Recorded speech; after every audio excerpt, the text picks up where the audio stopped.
बिस्मिल्लाहिर्रहमानिर्रहीम, अस्सलाम वालेकुम। एक नई सुबह, एक नए हफ्ते के साथ आपकी खिदमत में हाजिर मैं हूँ माया खान और मैं हूँ शाहज़ेब अहमद और आप देख रहे हैं सुबह सवेरे पाकिस्तान 92 पे बराह रास्त। आज 8वां महीना यानी कि अगस्त का महीना शुरू हो चुका है। आज 1 अगस्त है और हम इस्लामिक साल के हवाले से भी आज हम आपकी खिदमत में अब हाजिर हैं। और आज से जो है बढ़ने वाले तमाम दिन जो है वो करबला की याद दिलाते हुए चलेंगे, लेकिन साथ साथ आज के दिन की थोड़ी सी इंफॉर्मेशन साथ शेयर करते हुए 1 अगस्त को पूरी दुनिया में फ्रेंडशिप डे के नाम से भी जो है वो उसको मनाया जाता है। इसकी जो बुनियाद रखी गई वो 1935 में रखी गई शाहजेब, और उसके बाद जो है ये पूरे बेसिकली अमेरिका ने इसकी बेस रखी थी, लेकिन उसके बाद पूरी दुनिया में इसको मनाया जाना शुरू किया है। इसको हिरोशिमा डे के नाम से भी जाना जाता है, क्लाइंबिंग डे के भी नाम से जाना जाता है, लेकिन जहां तक फ्रेंडशिप डे की अगर हम बात करें तो हमें एक दूसरे के साथ माय फ्रेंड माय फ्रेंडशिप से ज्यादा हमें कहते हैं ना वो दोस्त क्या जो दयानतदार ना हो, तो हम अगर दयानतदारी के साथ एक दूसरे के साथ अपने दूसरे सूबों के साथ इस मौसम के हालात को देखते हुए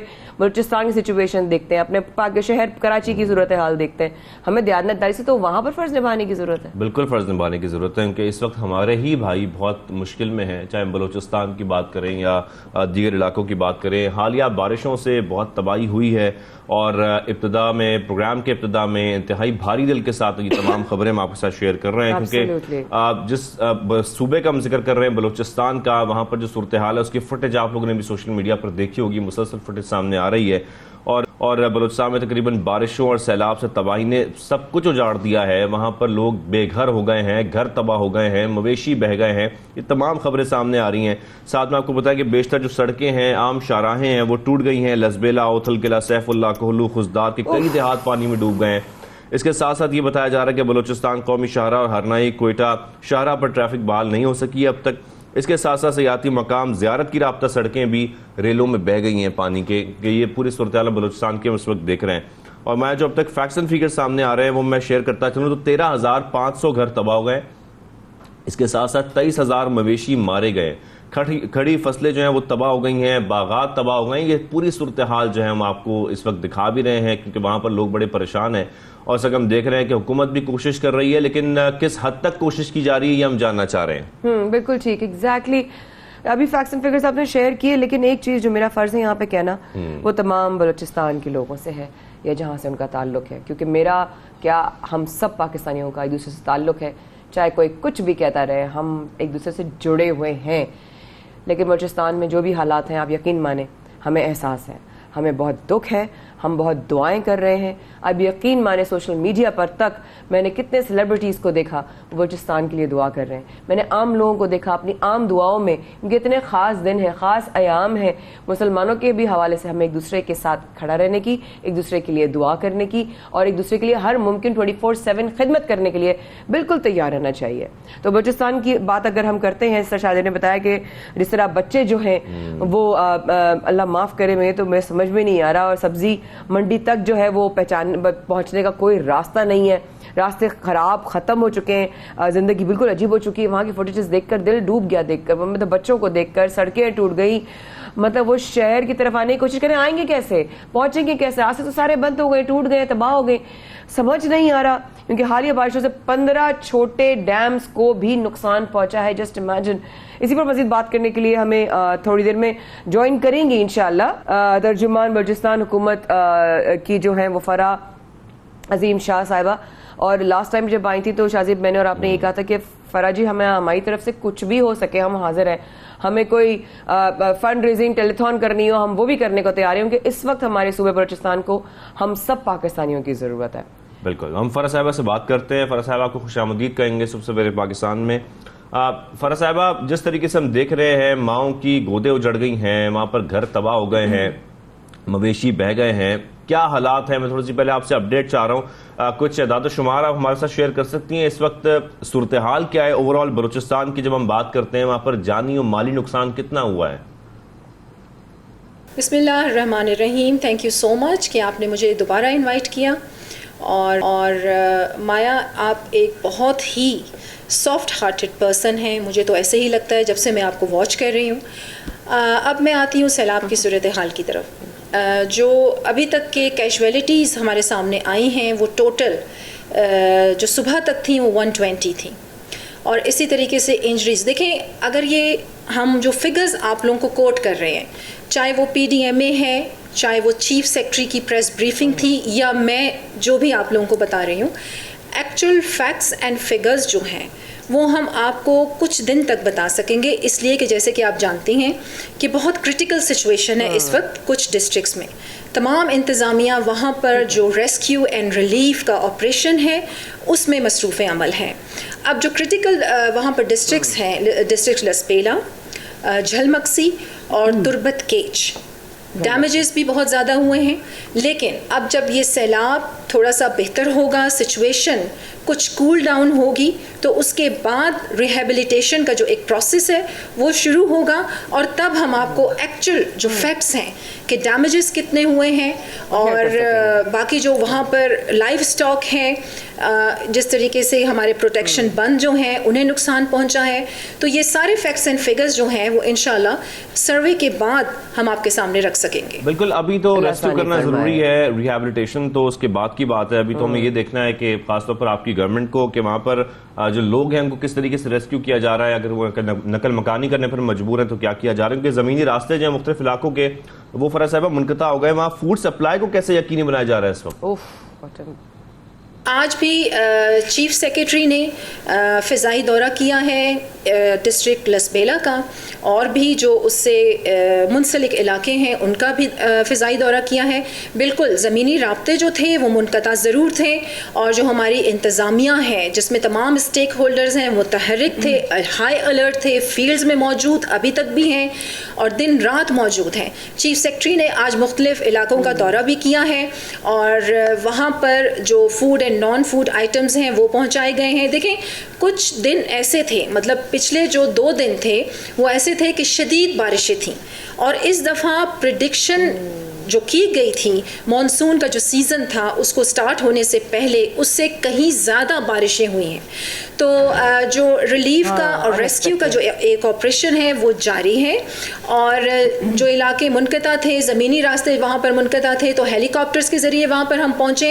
हाँ, कुछ देर ज़रूर हुई है क्योंकि वहाँ पर मौसम की ख़राबी की वजह से हेलीकॉप्टर्स भी नहीं जा सकते थे, लेकिन हम हर जगह पहुँच रहे हैं। हमारे जितने भी स्टेक होल्डर्स हैं, हुकूमत बलूचिस्तान के अहकामात के मुताबिक हमारे चीफ सेक्रेटरी हैं, DG PDMA हैं, हमारे मिनिस्टर PDMA हैं, इसके साथ साथ हमारे हेल्थ सेक्रेटरी हैं, हेल्थ मिनिस्ट्री हैं, और हमारे रज़ाकार हैं। आर्मी का मैं यहाँ नाम ज़रूर लेना चाहूँगी कि हमारी सरहदों की भी हिफाजत करती है, और जिस तरीके से मुल्क के अंदर भी कोई डिज़ास्टर आए तो वो फ्रंट लाइंस पर खड़े हैं अपनी कौम की हिफाजत के लिए और उनकी फलाह बहबूद के लिए। इसके साथ साथ FC भी इस ऑपरेशन में शामिल हैं, पुलिस, लेवीज़, सब। और यहाँ माया मैं एक बहुत अहम पैगाम आपके प्रोग्राम के थ्रू ये देना चाहती हूँ, ये वक्त तनकीद का नहीं है, ये वक्त है कि हम सब मुत्तहद हो जाएं, और जो वहाँ के अफेक्टीज हैं उनका ख्याल करें, उनकी मदद को पहुँच जाएं। इवन कि हम अगर एक पैकेट फूड भी उनको दे सकते हैं तो वो दें। जी बिल्कुल सही कह रही हैं, बस हम वही डिस्कस करते रहते हैं कि किस तरीके से पहुंचे, कैसे पहुंचे, उन मुतासरीन की मदद कैसे की जाती है। इस तरह पानी ये जो है सारा सैलाबी पानी है, निकलने के बाद उनकी माली मदद भी तो है, ऑब्वियसली उनको अपने पैरों पे खड़ा होना है, उनको फाइनेंशियल सिक्योरिटी चाहिए, उसके लिए कोई मदद की जाएगी या एनीथिंग एल्स? प्लीज बताइएगा। देखिए, अभी तो हम रिलीफ एंड रेस्क्यू के फेज से गुजर रहे हैं, और नकासी आपके लिए जिस तरीके से कोयटा में 70 मिलियन का बजट फंड जो था वो फौरन चीफ मिनिस्टर ने रिलीज़ किया है। यहाँ मैं एक और आपको बात देखें, ये वाहिद ऐसी हुकूमत है चीफ मिनिस्टर की कि वो फौरी अहकामात जारी करते हैं और उस पर अमल भी होता है। एक्रोचमेंट की मैंने बात की थी आपके पिछले प्रोग्राम में, उस पर भी इंस्ट्रक्शंस के मुताबिक काम शुरू हो गया और काफ़ी हद तक जो एक्रोचमेंट थी कोयटा में वो ख़त्म कर दी गई है। इसके साथ साथ जैसे ही अब ये जो सिचुएशन अभी है, सैलाब का पानी बहुत ज़्यादा है, ये ख़त्म होगा, फिर रिहेबिलिटेशन का प्रोसेस शुरू होगा। शायद आपने माया मेरी प्रेस कॉन्फ्रेंस भी देखी होगी कि मैंने अपनी प्रेस कॉन्फ्रेंस में तमाम फैक्ट्स एंड फिगर्स रखे थे कि हम कहाँ कहाँ food and non food items जो हैं वो मुहैया कर रहे हैं, सप्लाई कर रहे हैं। और रिहेबिलिटेशन, ये बात बहुत ज़रूरी है कि रिहेबिलिटेशन का जो प्रोसेस है हमें कंप्लीट करना है। और चीफ मिनिस्टर ने ये कहा है कि मुझे कुछ भी करना पड़ा, चाहे मुझे सड़क पे भीख भी मांगनी पड़ी बलूचिस्तान के लिए, तो मैं रिहेबिलिटेशन का प्रोसेस ज़रूर कंप्लीट करूँगा। ये बात मैंने क्यों की है माया? इसलिए कि बलूचिस्तान गवर्नमेंट के पास रिसोर्सेज की बहुत ज़्यादा कमी है। हम फेडरल गवर्नमेंट को भी ये कह रहे हैं कि हमारी तरफ तवज्जो दे।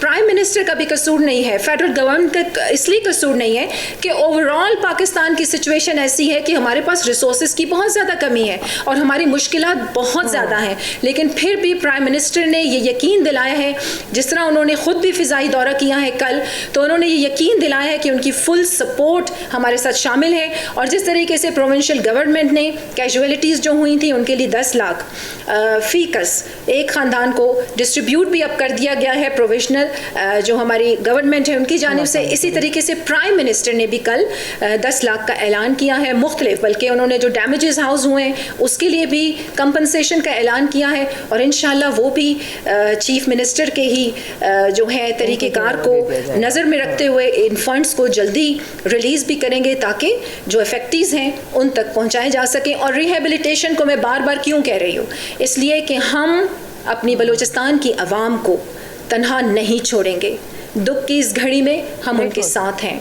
आप ये देखें कि सोशल मीडिया पे किस किस्म का ट्रेंड चल रहा है माया, आपकी नज़र से भी शायद गुजरा होगा। चीफ मिनिस्टर खाना खा रहे हैं तो सैलाब की पिक्चर लगा के सोशल मीडिया पे ये पिक्चर्स वायरल हो रही हैं। इस तरीके से चीफ मिनिस्टर दाढ़ी बना रहे हैं। यहाँ मैं आपको बड़ी एक इंपॉर्टेंट बात बताती हूँ और आपके प्रोग्राम के थ्रू इस बात को ब्रेक करती हूँ। फराज साहब, हम कुछ ये भी जानना चाह रहे हैं कि इस वक्त आप ये जरूर बताइएगा, क्या सैलाब मुतासरीन को महफूज मकामात पर मुंतकिल किया जा रहा है, और अगर किया जा रहा है तो अब तक कितने खानदानों को मुंतकिल किया जा चुका है? साथ में ये जरूर बताइएगा कि दूसरे सूबों की तरफ से कोई मदद मिली है अभी तक बलूचिस्तान को किसी किस्म की?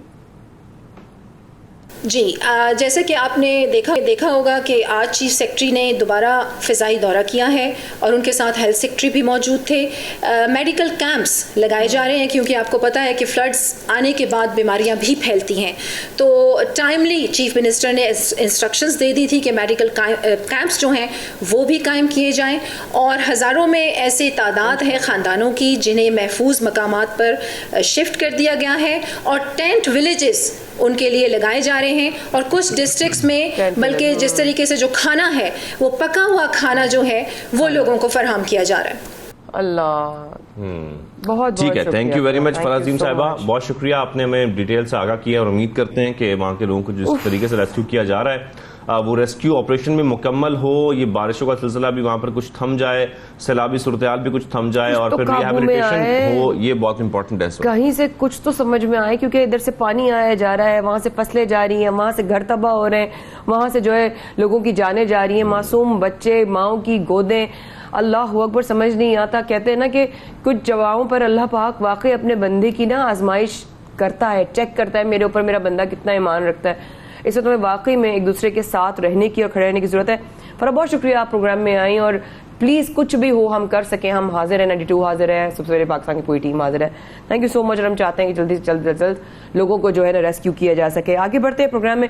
अभी मौसम की सूरत हाल को देखते हुए इस तरह हम देख रहे हैं, मेरी कल बात हो रही थी जवाद भाई से, शाहजेब, और उनसे मैंने पूछा, मैंने कहा जवाद भाई ये जो बादल हैं इनके मुसलसल रहने से कितनी एलर्जीज और कितनी बीमारियां हो रही हैं, तो क्या जवाद भाई आगे भी और मजीद बारिशें हैं? सो ही सेड यस, 6-7 अगस्त ऑनवर्ड्स सिस्टम्स आ रहे हैं। तो आई थिंक इस तरह की और भी बहुत सारी बातें जो मेरे ख्याल में उनसे बात कर लेनी चाहिए। खैबर पख्तूनख्वा की बात कर लें, बलूचिस्तान की बात कर लें, पंजाब में बादल जो है वो जमकर बरस रहे हैं। और रवां हफ्ते में सिंध का क्या होगा, कौन सा नया जो स्पेल आ रहा है वो कब दाखिल होगा, कितने दिन का होगा? सिंध के मुख्तलिफ इलाकों में कहा जा रहा है कि ऐसी बारिशें मामूल से ज्यादा बारिशें मुतवक्के हैं, तो ये किन इलाकों में है, खासतौर पर सिंध के किन शहरों में हैं, और क्या ये बारिशें उसी टाइप की, उसी स्केल की होंगी जो पहले हमने देखी हैं गुज़िश्ता हफ्ते? इसी पर बात करने के लिए हम बात करेंगे वेदरमैन जवाद मेमन साहब हमारे साथ मौजूद। जवाद भाई, खुशामदीद करेंगे आपको सवेरे पाकिस्तान में। जवाद भी अभी कुछ देर कबल हम आपको दिखा रहे थे, नाज़रीन को दिखा रहे थे बलूचिस्तान की क्या सूरत हाल है, तो सबसे पहले तो बताइएगा वहाँ पर जिस तरीके से हम देख रहे हैं तबाही मच चुकी है ये बारिशों की वजह से, हालिया बारिशों की वजह से, क्या रवा हफ्ते भी कोई पॉसिबिलिटी कि बलूचिस्तान में मजीद बारिशें होंगी? जी शाजिब भाई, अस्सलाम वालेकुम आप सबको और पूरी टीम को। और बिल्कुल रवा हफ्ते शाजिब भाई इसी तरह नज़र आ रहा है कि बलूचिस्तान में ऑन एंड ऑफ बारिशों का जो स्पेल्स हैं वो आते रहेंगे। अगले 24 से 36 घंटे तक जो है वो थोड़ा सा जोर रहेगा बारिशों का, लेकिन फिर इसके बाद उम्मीद है कि इंशाल्लाह 2 या 3 अगस्त से जो है वो बारिशें तो रहेंगी, लेकिन जो एक्सट्रीमली हैवी रेनफॉल के जो इवेंट्स हैं और वो काफ़ी हद तक बलूचिस्तान में कम होते हुए नजर आएंगे।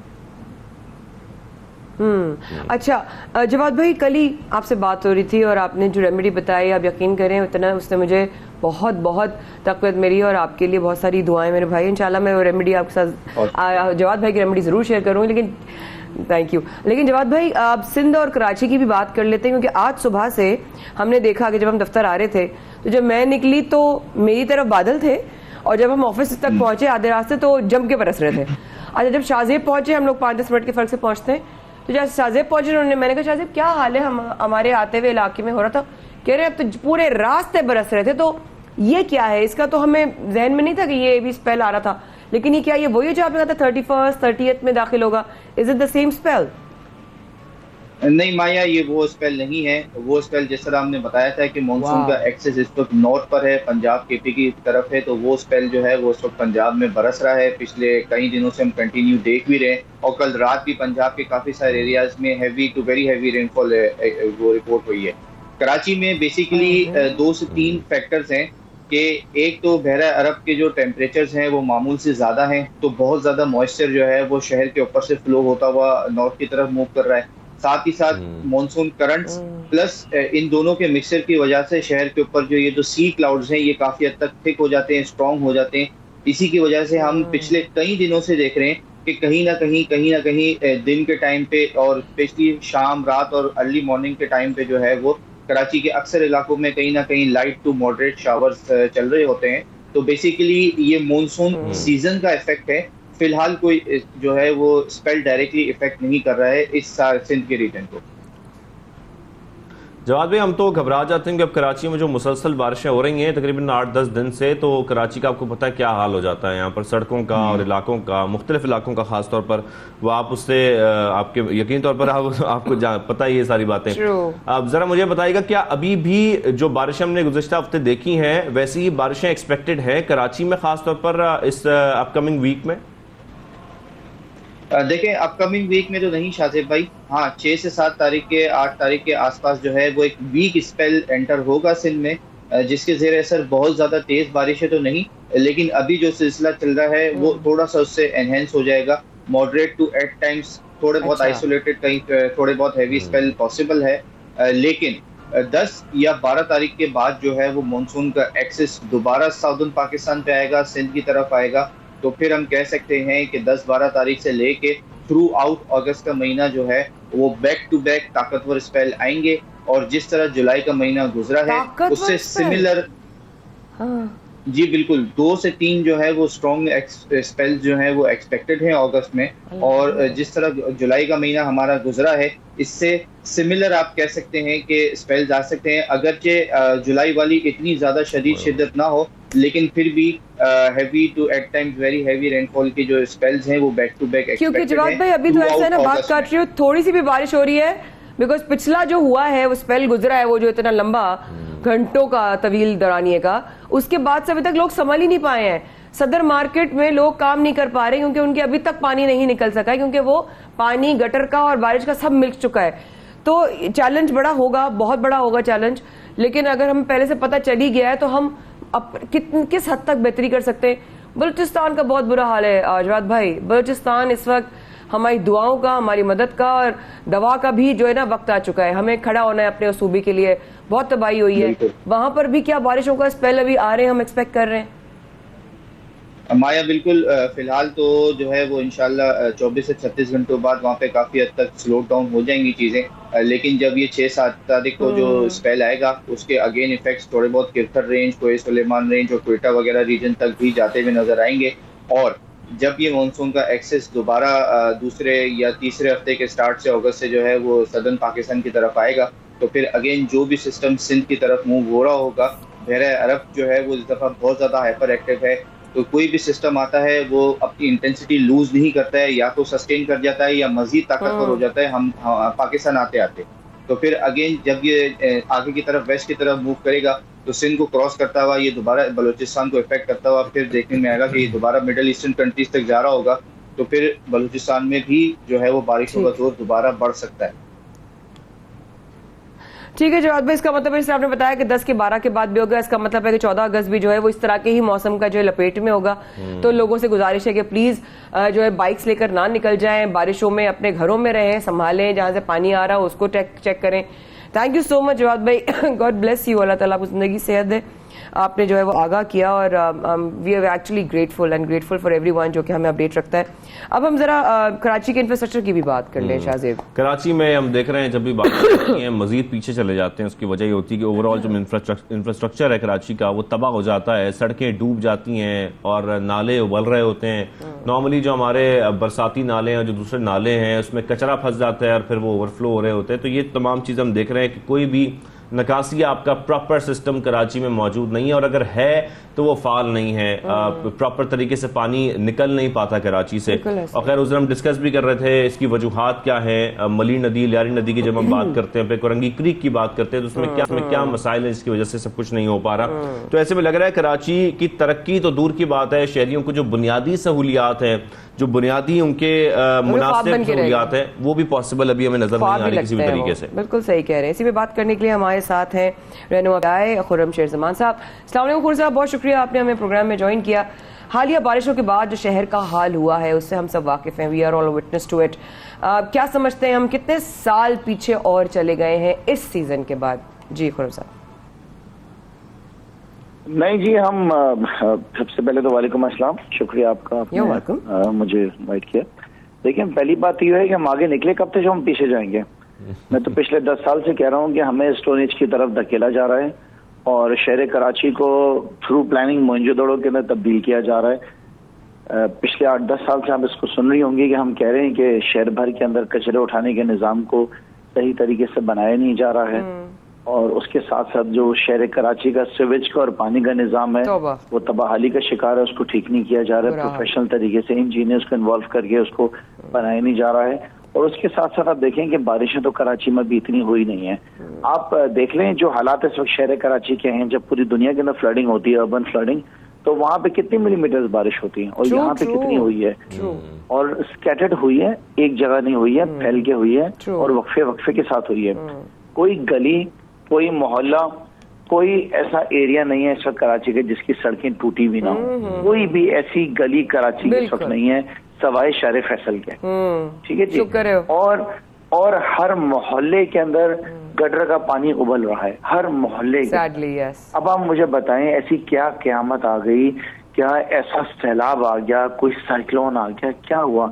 ये असल में हर साल पाकिस्तान पीपल्स पार्टी की 15 साल की जो इनकी जो नलायकियां हैं वो सामने नजर आती है। ये शीशा है जो नजर आ रहा है इस वक्त पूरे पाकिस्तान। खुर्रम साहब, इसमें कराची वालों का क्या कसूर है? कराची वाले जब अपनी तकदीर बदलने के लिए किसी और जमात को वोट देते हैं, चाहे वो पीटीआई क्यों ना हो, तब भी उनकी तकदीर नहीं बदलती, उनके हालात नहीं बदलते, चाहे वो पीपल्स पार्टी हो या कोई और जमात हो। कराची वालों ने सबको कोशिश कर ली ट्राई करने की भी। फिर ये भी खैर हम सबको इल्म है कि कराची से कितना टैक्स जाता है, कितना बिजनेस आता है पाकिस्तान में, उतना टैक्स पेयर है ये शहर। उसके बावजूद यहाँ पर जो बेसिक नेसेसिटीज हैं लोगों की वो पूरी नहीं की जा रही। ये पूरी कौन करेगा? देखिए इन्हीं वजूहात के बिना पे फिर एक सूबे की आवाजें उठती हैं। हमने तो देखें हमें तो सबसे पहले इस बात को समझना पड़ेगा कि जिम्मेदारी किसकी है।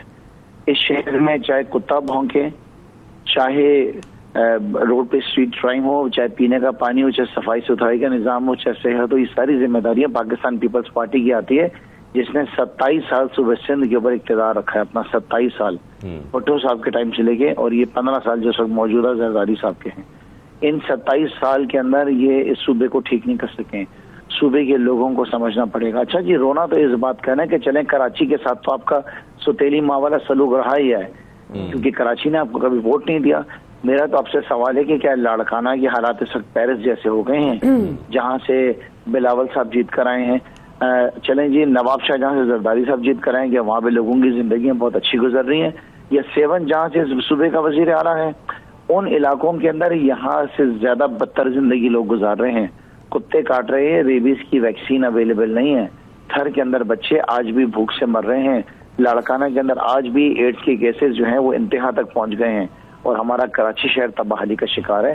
तो अगर आपके पास कोई रास्ता है इन मामलों को ठीक करने का, वो सिर्फ एक रास्ता है कि पाकिस्तान पीपल्स पार्टी का खुर्रम साहब, जिस तरह अगर हम पीटीआई की बात करें, आप क्या समझते हैं कि पीटीआई के पास क्या प्लान है? कराची को किस तरीके से बेहतर किया जा सकता है, चाहे यहाँ के इंतजामी अमूर हैं या ओवरऑल हम इंफ्रास्ट्रक्चर की बात करते हैं, तो आपके पास क्या इसका एक प्लान है पीटीआई के पास खासतौर पर कि हम कराची को इस तरीके से ठीक किया जा सकता है? ये बुनियादी मसाइल है जो हमें पहले हल करने की जरूरत है।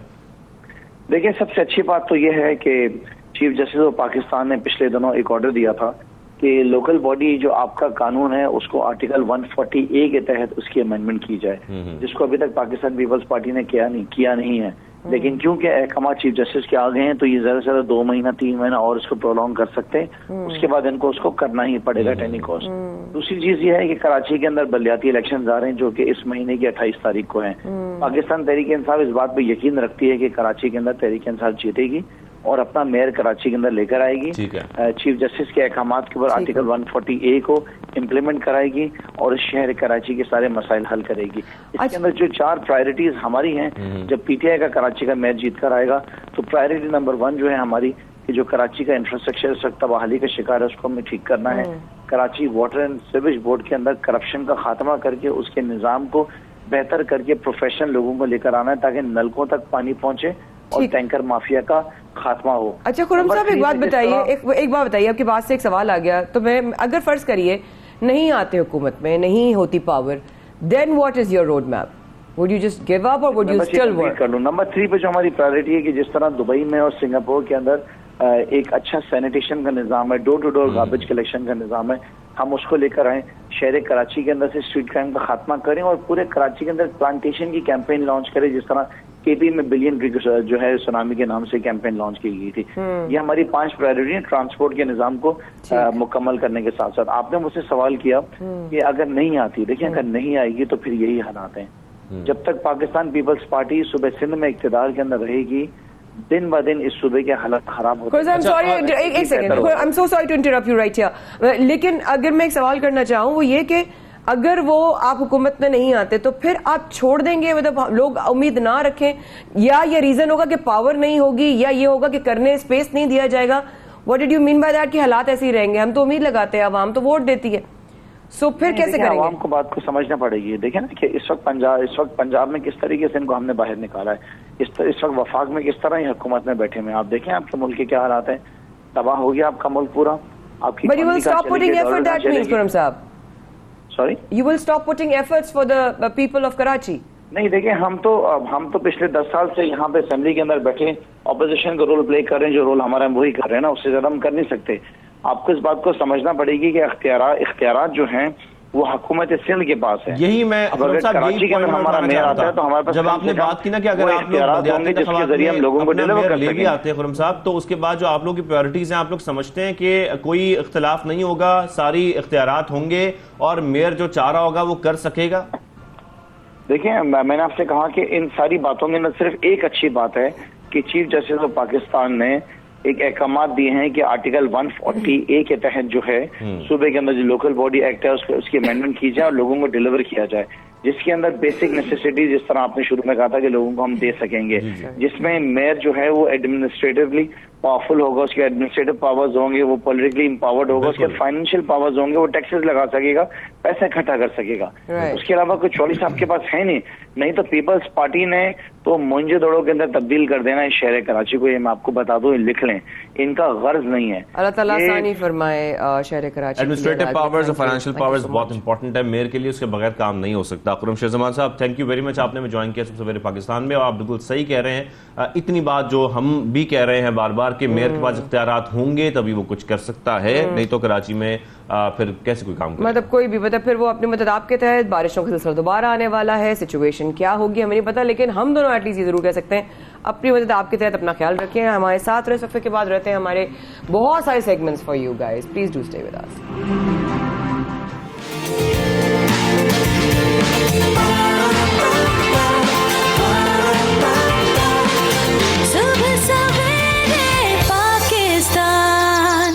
एक बार फिर हमारे साथ रहने का बहुत शुक्रिया। सबसे पहले पाकिस्तान में शाज़ेब और माया कर रहे थे आपका इंतजार। सूरत हाल पे बात करें, साथ साथ हमने बलोचिस्तान भी आपसे डिस्कस किया, जो सिचुएशन चल रही है, मौसम के हवाले से भी बात की, जो इस वक्त जो हालात हो रहे हैं। लेकिन जो शुरू में भी एक बात कही थी ना शाज़ेब आपसे, हम लोग बल्कि पिछले हफ्ते से हम शेयर कर रहे थे, तो आई थिंक हम लोगों से शेयर करना चाहिए कि बारिशों के साथ साथ आपको एलर्जीज हिट करती हैं, जो हम दोनों को हिट कर चुकी हैं। ऑक्सीजन की कमी होती है लोगों में, बिकॉज ऑब्वियसली ह्यूमिडिटी की वजह से जब ऑक्सीजन की कमी होती है तो उससे आपको लंग्स को आपके डिफरेंट वायरल्स आपके हिट करते हैं। बट एक और चीज है, आपके हड्डियों में भी दर्द शुरू हो जाता है, आपके जॉइंट्स में भी दर्द शुरू हो जाता है। अच्छा, ये तो खैर मौसम की तब्दीली है, लेकिन दूसरी जानिब एक और फैक्टर ये है कि जब हमारे यहाँ मौसम तब्दील होता है तो एक तो मौसम की तब्दीली और फिर एक सड़कों की तब्दीली। जब सड़कें टूटती हैं और उसमें बड़े बड़े गड्ढे पड़ जाते हैं, उसमें हम देखते हैं कि जो मोटरसाइकिल सवार है खास तौर पर, या किसी और व्हीकल पे भी आप ट्रैवल कर रहे हैं, तो वो जो झटके आपको महसूस होते हैं आपकी कमर में, मुख्तलिफ गाड़ियों पर, साइकिलों पर, बाइकों पर, उसकी वजह से कितनी बीमारियां जन्म लेती हैं, उसकी वजह से आपके जोड़ कितने कमजोर हो जाते हैं, उसकी वजह से आपके पट्ठों में और जोड़ों में कितनी दर्द होती है। ये तमाम बातें भी आज हम बात करेंगे। आपके जो मोहरे हैं वो डिसलोकेट भी हो जाते हैं, ये बात सीरियसली ऐसा भी होता है इस मौसम की वजह से। बहुत शुक्रिया। इस वजह से भी मतलब ऐसा कुछ होता है। सो खैर एनीवे, इसी पे बात करने के लिए हमारे साथ हैं डॉक्टर मलिक उस तनवीर साहब। He is an orthopedic surgeon and obviously who is better than that। तो मेरा ख्याल है अब उनको प्रोग्राम में खुशामदीद भी कहते हैं। बहुत शुक्रिया डॉक्टर साहब, आपने प्रोग्राम में आने के लिए वक्त निकाला। शाज़ेब और मैं अंडर द वेदर तो है ही, लेकिन अंडर द वेदर और भी बहुत सारी कैटेगरीज हैं, जिससे ऑब्वियसली इसके लिए हमने आपको दावत भी दी है। हम किसी के इलाके की बात नहीं कर रहे। अगर हम बात करें बारिशों के बाद शहर के हर इलाके का पहला हाल यही कि सफर करना मुश्किल हो जाता है, वो चैलेंज अपनी जगह है डॉक्टर साहब। लेकिन टूटी फूटी सड़कें और साथ में बीमारियां और साथ में मोरों का मसला और साथ में जॉइंट्स में दर्द, ये क्या साइंस है, प्लीज जरा बताइएगा। जी अस्सलाम वालेकुम, बहुत शुक्रिया आपका मुझे अपने प्रोग्राम में इनवाइट करने का। जी देखें, जिस तरह से हमारी स्पाइन बोन है, ये बैकबोन है, इसको इस तरह से समझें जिस तरह आप एक बिल्डिंग की तामीर करते हैं तो पहले आप बुनियाद रखते हैं, पिलर उसके खड़े करते हैं, तो इसी तरह हमारी बैकबोन भी हमारी बॉडी की एक बुनियाद है। ठीक है, ये आम हमारी हड्डियों से मुख्तलिफ इसलिए इस तरह से है कि हमारे बाकी जो स्ट्रक्चरल फ्रेमवर्क है जो हमारी बॉडी का, जो हमारी हड्डियां बनाती हैं, इसमें और इस वाली बैकबोन की हड्डी में ये फ़र्क है कि इसके पीछे अल्लाह ताला ने हमारी एक स्पाइनल कॉर्ड रखी। स्पाइनल कॉर्ड कहलाती है कि नसों का गुच्छा या करंट की नाली। इसको मैं अपने मरीज़ों को इस तरह से ही समझाता हूँ कि देखें, जिस तरह से गली में जो बिजली आ रही है या करंट आ रहा है, आपके घर में लाइट जो आ रही है, वो एक पीएमटी से है। तो पीएमटी का काम क्या है कि हर गली में वहाँ से सप्लाई, वहाँ से करंट की जा रही है। ठीक है, तो इसी तरह जब मोरे आपके वीक हो जाते हैं, ठीक है, जब बैकबोन है उसके पीछे स्पाइनल कॉर्ड यानी वो पीएमटी लगी हुई है। ठीक है, अब क्या होता है कि वहाँ मोरों के बीच में से एक डिस्क जो है वो स्लिप होके उन पीएमटी के किसी एक तार को वो दबाव डालती है, उस पर कंप्रेशन करती है, जिसको हम कहते हैं। ठीक है, तो क्या होता है, वो तार जिस गली में बिजली लेके जा रहा है वहाँ पे उस घर में या उस गली में वोल्टेज जो 220 आने हैं वो क्या हो जाते हैं, वो 160 170 में आने लगते हैं, यानी वोल्टेज कम हो जाता है। तो इसी तरह जब बैकबोन में आपकी कॉर्ड कंप्रेशन होती है तो आपके पाँव में जो सप्लाई आ रही है करंट की, और वहाँ पे वोल्टेज कम आना शुरू हो जाता है, तो पाँव में दर्द, पाँव में थकन, ये सारे अलामात जाहिर हो जाते हैं। तो यही एनाटमी है, यही स्ट्रक्चर है, इसको समझना सबसे इम्पोर्टेंट है। हाथ में दर्द, हड्डी में दर्द हुआ, आपको कोई करंट में कोई मसला नहीं होगा। पाँव के घुटनों में दर्द हुआ, आपको कोई करंट का मसला नहीं होगा। लेकिन कमर की हड्डी का दर्द इसलिए लोगों को ज्यादा परेशान करता है कि उसकी वजह से करंट का जो बहाव है वो पाँव में कम आ जाता है और पाँव सुन्न होना शुरू हो जाते हैं, पाँव में दर्द होना शुरू हो जाता है, पाँव में थकन हो जाना शुरू हो जाता है। बिल्कुल बिल्कुल, होप आपको समझ आ गई होगी और नाजरीन को भी समझ आ गई मेरी बात बड़े आराम से। हमें तो समझ लग गई है, मतलब कहते हैं ना, हमें अच्छी तरह समझ आ गई है जिस तरह हम लोग आपने बड़ी अच्छी निशानदेही की है। लेकिन साथ में सर ये तो बताइएगा कि हम इसको लिंक कर रहे थे जिस तरीके से कि हमारी सड़कों पर मोटरसाइकिल सवार जो होते हैं, खासतौर पर जो झटके महसूस होते हैं आपको सड़कों पर, और कराची की सड़कों की जब हम बात करते हैं खासतौर पे, आप समझते हैं अगर रीढ़ की हड्डी की कोई भी जो खासतौर पर जब मोरों की बात करते हैं उसके जो मोरे हैं वो डिसलोकेट हो जाते हैं, तो ये रिकवर हो सकते हैं, पॉसिबिलिटी होती है, या ये दर्द आपके जिंदगी भर का दर्द होता है? नहीं जी, बिल्कुल ये रिकवर होता है। देखिए आजकल की जो बेरोजगारी चल रही है और जिस तरह से महंगाई चल रही है, तो पहले एक बंदा जो है वो बाइक चलाता था। अब अगर कोई कंपनी जा रहा है तो अपने साथ 2 बंदे को पहले लेके जाता था, तो आपस में शेयर करते थे पेट्रोल का। अब तो पेट्रोल इतना महंगा हो गया कि 3 बंदे एक मोहल्ले के 3 बंदे उस बाइक पे जाते हैं, ठीक है, और एक कंपनी में जाते हैं और पेट्रोल का शेयर करते हैं। तो वो बिल्कुल ऐसा ही। तो होता क्या है कि जो हमारी बाइक की जंप्स हैं वो एक वेट बेयर कर सकती है ना। अब आप 3 लोग उस पर बाइक पे बैठे हुए, ठीक है, उस पर आपको झटके लग रहे हैं, ठीक है, तो आपकी कमर में तो प्रेशर आना है इनडायरेक्टली और डायरेक्टली। डॉक्टर साहब बता रहे हैं कि खासतौर पर अब लोग पेट्रोल की वजह से, डिवीजन की वजह से बाइक्स पर 3-3 लोग सवार होकर दफातर जा रहे होते हैं, तो ऐसे में और जो मसाइल हैं वो बढ़ जाते हैं। और वो बढ़ इसलिए जाते हैं कि ज़ाहिर है जब 3 बंदे एक मोटरसाइकिल पर सवार होंगे और किसी सड़क पर टूट फूट का शिकार होगी कोई सड़क, तो ज़ाहिर है फिर झटके भी उतने महसूस होते हैं। और फिर जब आपकी कोई डिसलोकेट हो जाए तो फिर प्रॉब्लम जो है वो ज़िंदगी भर की बन जाती है। ट्रीट तो वो हो जाती है लेकिन पेन आपको रहता है। तो इसीलिए हम जो देख रहे हैं मुसलसल कराची में सड़कों का हाल, वो सड़कों का हाल कुछ बेहतर करना इसलिए भी जरूरी है ताकि लोगों की कुछ तबीयत भी बेहतर रहे और लोगों के जो हालात हैं खासतौर पर उनके जोड़ों के माया वो भी इतने खराब ना हो। समझ में भी नहीं आता ऑब्वियसली कि सड़कें टूटी हुई हैं, आपको रिक्शे में भी ट्रैवल करना है, आपको बाइक पे भी ट्रैवल करना है, आपको गाड़ी में भी ट्रैवल करना है, आपको जिस तरह भी ट्रैवल करना है, आपको ट्रैवल करने में खड्डों से गुजरना पड़ेगा। इन्हीं रास्तों पर चलकर आ सको तो आओ, ठीक है। तो वो वाला सिनेरियो है कि आपके पास और कोई ऑप्शन नहीं है सिवाय इसके। तो ये सब मैं समझना चाहती हूँ। डॉक्टर साहब, आप अपनी तरफ से कोई टिप देना चाहते हैं, कोई ट्रिक बताना चाहते हैं, कोई रेमेडी बताना चाहते हैं कि लोग जिस तरीके से खड्डों, अभी सुबह की बात बताती हूँ आपको, हम अपनी गाड़ी में आ रहे थे ऑफिस की, तो हमारी गाड़ी यूं करके आती रही ना, और ये मेन रोड्स की मैं बात कर रही हूँ, मतलब हशर नशर अपार्ट जो हमें चैलेंजेस है कि भाई सड़कें टूटी हुई हैं, हम आम आदमी की कमरे, टांगे, सर, गर्दन, पूरा सिस्टम मिल जाता है, हमें क्या करना चाहिए? What should we do? जी डॉक्टर साहब। देखिए, कुछ एरर्स ऐसे होते हैं जो अनकंट्रोलेबल होते हैं, ठीक है, कुछ एरर्स होते हैं जो आपके कंट्रोल में होते हैं। फॉर एग्जाम्पल, अगर आपकी बाइक्स हैं, अगर आपकी उसकी बाइक की जंप सही नहीं है तो आप उसकी जंप सही करा सकते हैं बड़े आराम से, ठीक है, तो आप उसकी जंप सही कराएं। जो आपको पता है आजकल तो बाइक वालों को पता है कि कौन से रोड में सबसे ज्यादा खड्डे हैं, कहाँ पे गटर खुला हुआ है। आजकल तो रूटीन है, सबको पता है कि कौन सा रोड खराब है, कौन सा रोड सही है, कौन सी गली से जाना है, कौन सा रोड इख्तियार करना है। तो आप अपना रूट चेंज करें, ठीक है, अपने गड्ढों वाले जगह से नहीं जाएं, ठीक है, जंप पे से आप स्लो गाड़ी निकालें, ठीक है, किसी को ओवरटेक ना करें, ठीक है। तो ये सारी माइनर प्रिकॉशंस हैं जो आप इसको लेते हुए आप अपने कमर पे जो एनर्जी ट्रांसफर है, जो इंजरीज हैं, उसको बचा सकते हैं। वो डिसलोकेशन नहीं होती, वो डिस्क स्लिप होती है, ठीक है, वो डिस्क स्लिप हो जाती है और वो कॉर्ड को कंप्रेशन पड़ते हैं, जिसको डिस्क स्लिप हो जाती है, उसको डिस्क स्लिप कहते हैं, डिसलोकेट नहीं, डिस्क स्लिप हो जाती है, तो वो कॉर्ड को कंप्रेशन करती है। तो उसका वो रिवर्सिबल है, ठीक है, वो रिवर्सिबल होती है। वो आप जो है जब आप फिजियोथेरेपी करते हैं, स्ट्रेचिंग एक्सरसाइजेस करते हैं, तो वो डिस्क दोबारा से अपनी पोजीशन पे आ जाती है, तो यही अपनी लोकेशन पर आ जाती है और ये पॉसिबल है, ये रिवर्सिबल है, ठीक है। Orthopaedic surgeon doctor Malik Usama Tanveer साहब, थैंक यू वेरी मच। आपने हमें गाइड भी किया, रहनुमाई फरमाई कि किस तरीके से अपनी खास तौर पर अपनी कमर का और अपने जोड़ का जो दर्द है उससे बच सकते हैं, उसका ख्याल रख सकते हैं। तो इसके लिए सबसे पहले तो आपको एहतियात करनी है, लेकिन अगर एहतियात के बाद भी ऐसा हो जाए तो ये ट्रीट हो सकता है, ट्रीटेबल है, तो ये पॉसिबिलिटी है कि आप उसको ट्रीट करा सकते हैं। लेकिन कोशिश ये करनी चाहिए कि हम एहतियात करें, और जो सड़कों का हाल है वो तो तब्दील नहीं नहीं होने वाला, लेकिन हम अपना हाल थोड़ा तब्दील कर लें और अपनी एहतियात जितनी बढ़ा सकते हैं उतनी बढ़ा लें, सुकून से सड़क पर ट्रैवल करें, कोशिश करें बच बचा कर जाएं। लेकिन वही बात है, जब इतने ज़्यादा खड्डे हो तो मुझे पता है कि बड़ा मुश्किल हो जाता है ड्राइव करना। बिल्कुल सही कह रहे हैं। हालात का जिम्मेदार आम शहरी अपने आप को भी दे,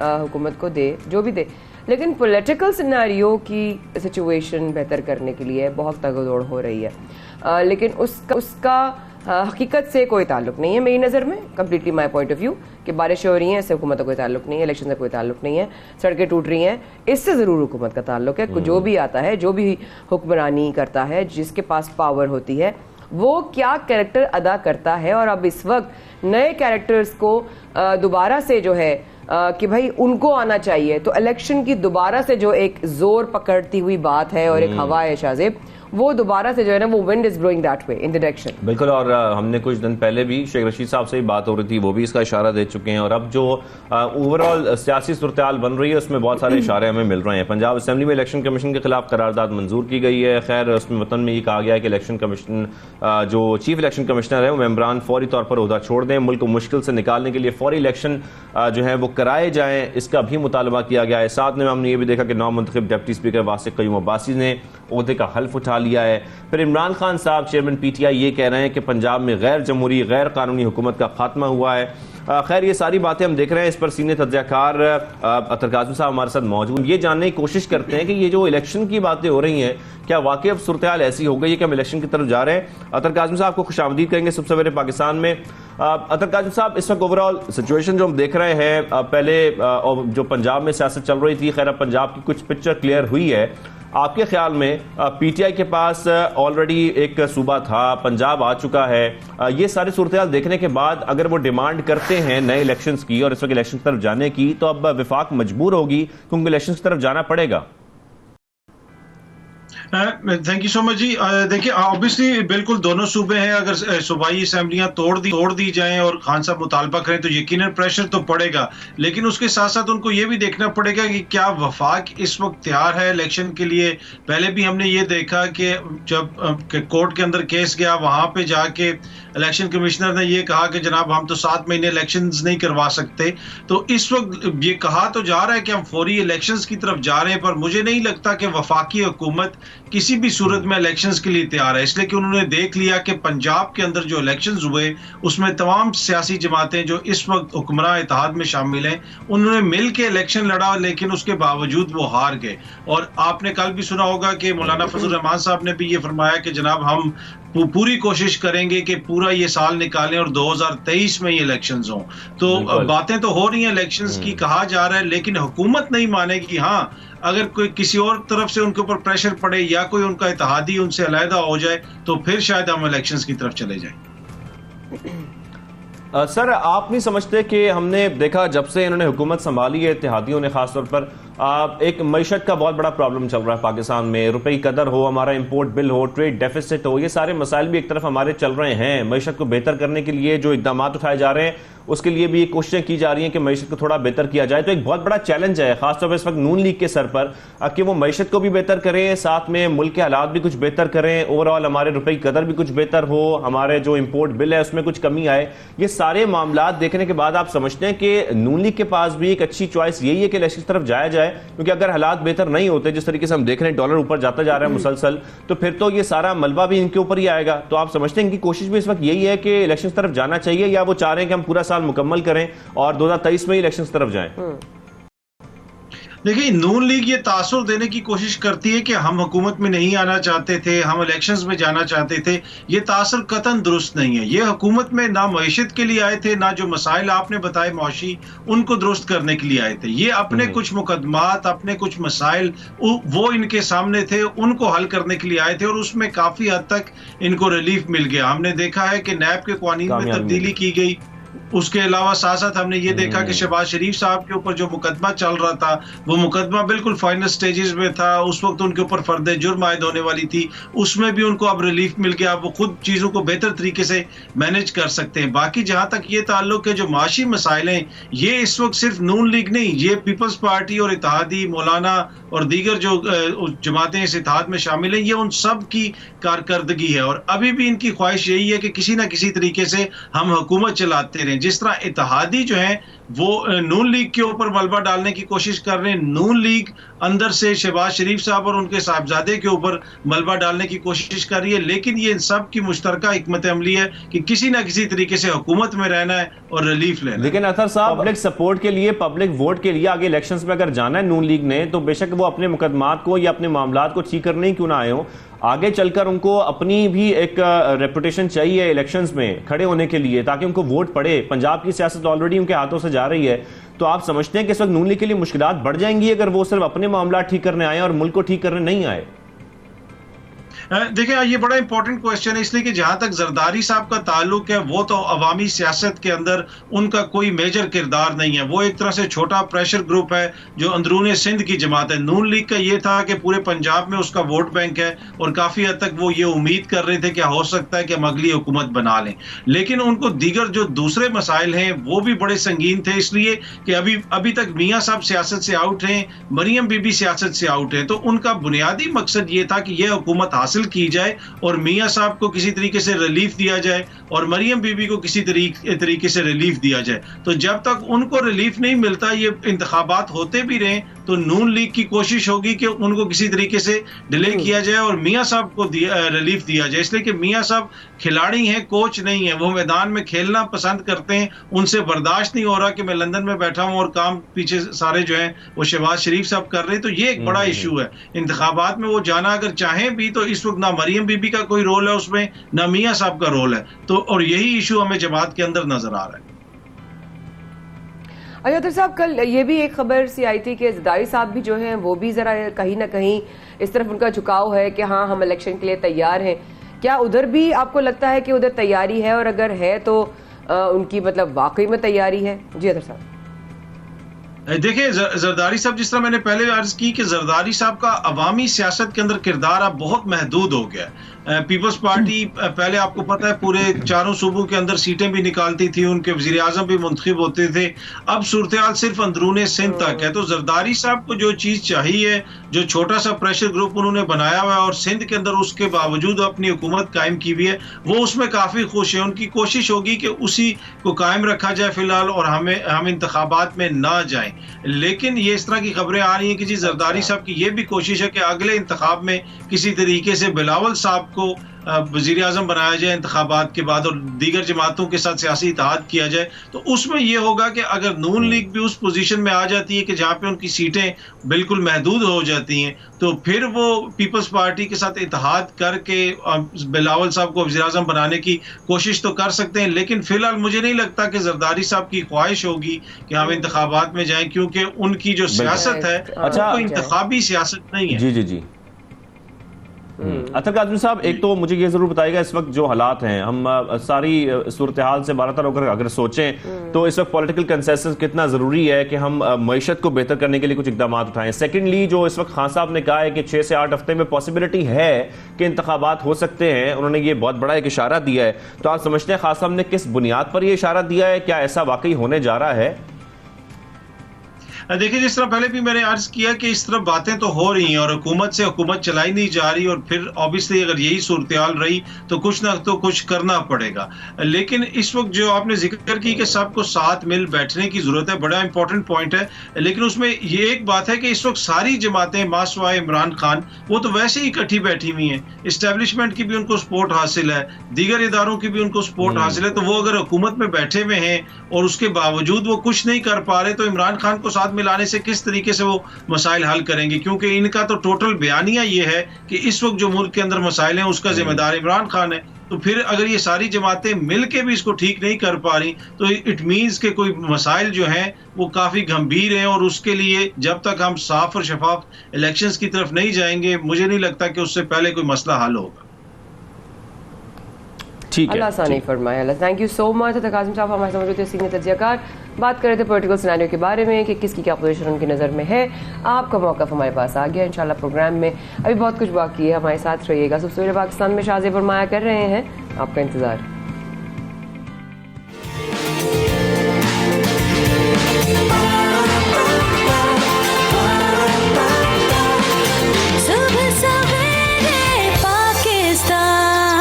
वेलकम बैक। आप देख रहे हैं सबसे बड़े पाकिस्तान, माया खान और शाहजेब अहमद के साथ। मैशत की बात ब्रेक से पहले भी हो रही थी, लेकिन ज्यादा सियासी बातें हो रही थी। लेकिन अगर हम प्योरली सिर्फ बात करें मैशत की, तो इस वक्त मैशत हमारी कहाँ खड़ी है। पेट्रोल हमने रिसेंटली सस्ता होता देखा है, सिर्फ 3 रुपए, तो 3 रुपए सस्ता हो गया है। लेकिन क्या पेट्रोल की प्राइसेस मजीद कम हो सकती हैं? माया, पॉसिबिलिटी है? अच्छा, पॉसिबिलिटी शाहजेब लग नहीं रही थी दूर दूर तक। बड़े लोग मुझसे शेयर कर रहे थे ओवर द वीकेंड दैट हम एक सफ़र पे निकले अपनी गाड़ी को लेकर, और हमें जब लेकर जा रहे थे तो उस वक्त पेट्रोल की कीमतें 150 थी। फिर हम जब वहाँ पहुँचे तो वो 170 हो गई, और फिर जब वापस आने लगे तो वो 180 और 200 तक के करीब हो गया। तो वो लोगों की लिटरली एक एक सफ़र के अंदर जो है वो prices kept on increasing and rising. But the point is कि उसकी कीमतों में कमी आना इस वक्त तो सिवाय जिंदगी की जो बेसिक्स है उसमें ही कमी आई हुई है, ये कैसे हो गया? अच्छा, वैसे वजीर खजाना मिफ्ता इस्माइल साहब ने अभी रिसेंटली कहा है, उनकी प्रेस कॉन्फ्रेंस हम सब ने सुना है कि आने वाले आइंदा माह में रुपए की जो कदर है वो बेहतर होगी और इसमें कुछ बेहतरी आएगी। लेकिन वो बेहतरी कब आएगी इसका हम इंतजार कर रहे हैं। हमने मुल्क को दिवालिया होने से बचा लिया, ये भी उन्होंने कहा। साथ उन्होंने कहा कोशिश है करंट अकाउंट खसारा 1 साल में सरप्लस कर दें, और IMF से मुआहदे तोड़ेंगे तो पैसे कहां से आएंगे? ये तो बड़ी इंपॉर्टेंट बात है। IMF से मुआहदा आप नहीं तोड़ सकते, जो उन्होंने कहा इस पर आपको अमल तो करना पड़ेगा। दरामदात पर पाबंदियां हमने देखी थी, लेकिन उसको मरहलावार अब खत्म किया जा रहा है। 150 यूनिट से कम इस्तेमाल करने वाले दुकानदारों के लिए टैक्स छूट का ऐलान भी किया गया। ये सारे इकदाम उठाए गए हैं अभी रिसेंटली। लेकिन क्या आने वाले वक्त में, क्योंकि जब डॉक्टर साहब हमारे साथ मौजूद होते हैं, डॉक्टर शुजात मुबारक साहब, उनसे हम बात करते हैं ये डिटेल में कि ये क्या टेम्परेरी इकदाम हैं या आने वाले वक्त में कुछ बेहतरी भी आएगी, तो हम उनसे ही बात कर लेते हैं। डॉक्टर से पूछना भी है कोई डॉलर क्या प्रिडिक्ट करते हैं। अस्सलाम वालेकुम, डॉक्टर शुजात मुबारक हमारे साथ मौजूद। माहिर माशियात, कैसे डॉक्टर साहब आप?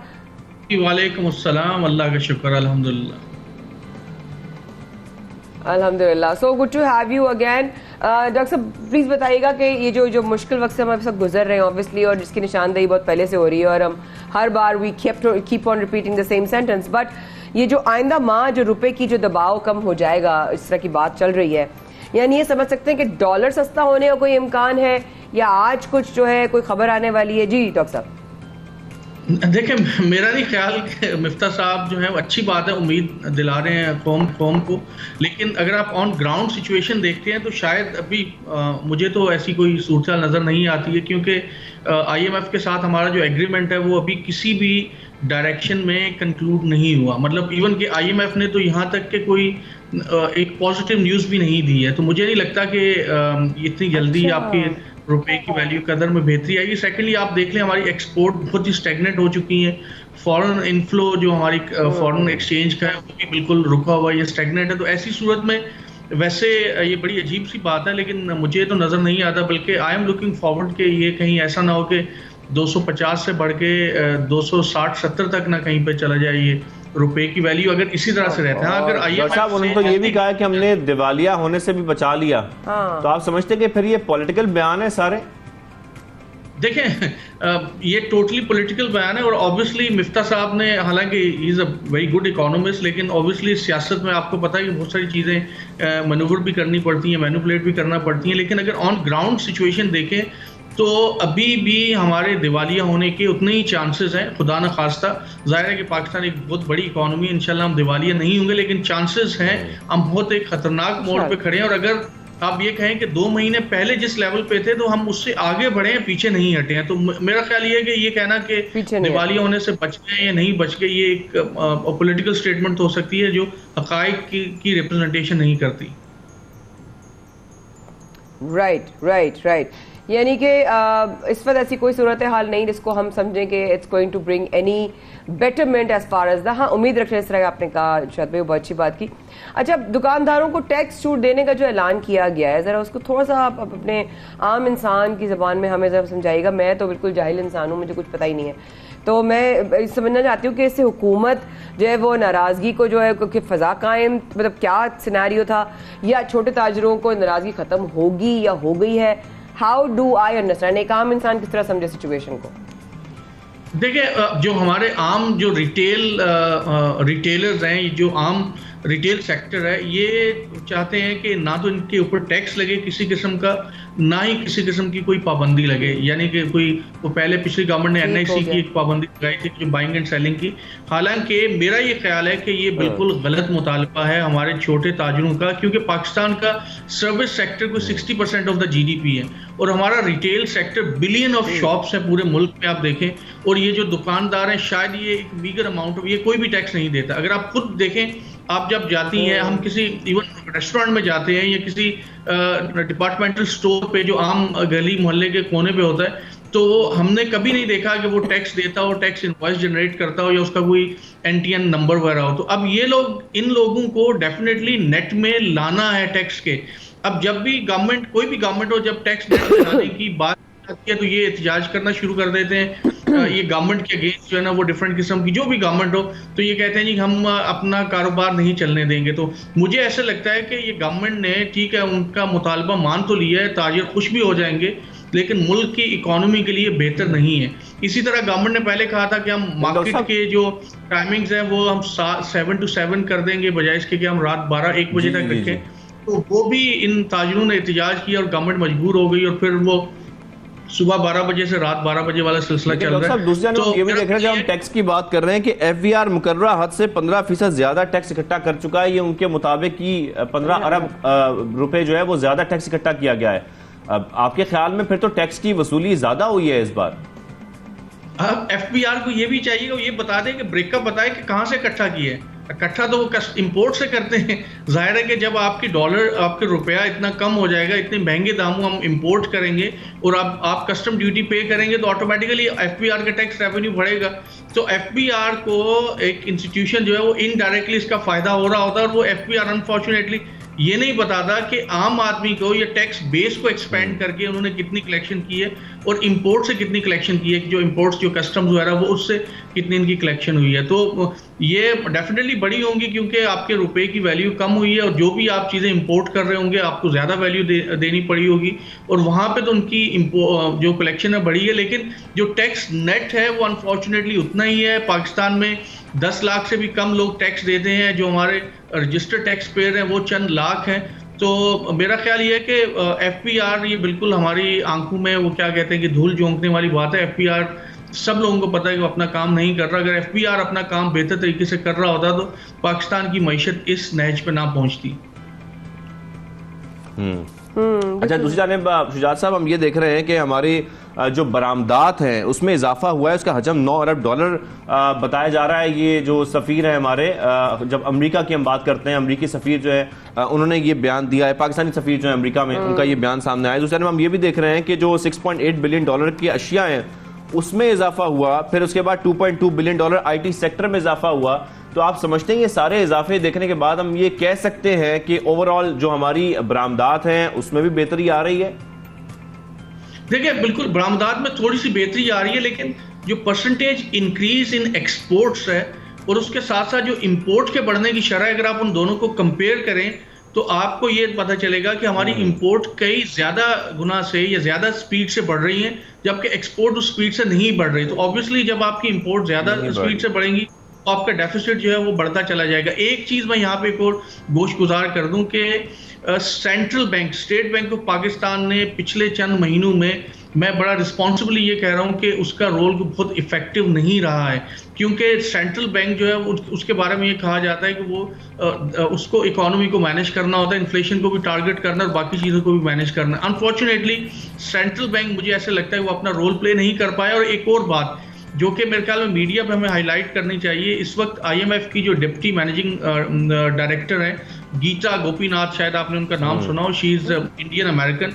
हम किसी इंस्टीट्यूशन के अगेंस्ट बात नहीं करते हैं या कोई भी ऐसा वो नहीं, लेकिन मुझे ऐसा लगता है कि लॉबिंग पाकिस्तान के अगेंस्ट हो रही है IMF लेवल पे भी, जिस वजह से हमें शायद IMF से फंड मिलने में डिले आ रहा है। तो इस मामले को भी गवर्नमेंट को देखना चाहिए, या शायद हम फेल हो गए, हम प्रॉपरली लॉबिंग नहीं कर पाए IMF लेवल पे, जिसकी वजह से मुझे ऐसा लगता है कि ये भी एक फैक्टर हो सकता है IMF से जो फंड्स डिले हो रहे हैं उसका। बिल्कुल सर, क्योंकि जिस तरीके से हम देख रहे हैं कि कहा जा रहा है कि IMF से मुआहदे तोड़ेंगे तो पैसे कहाँ से आएंगे।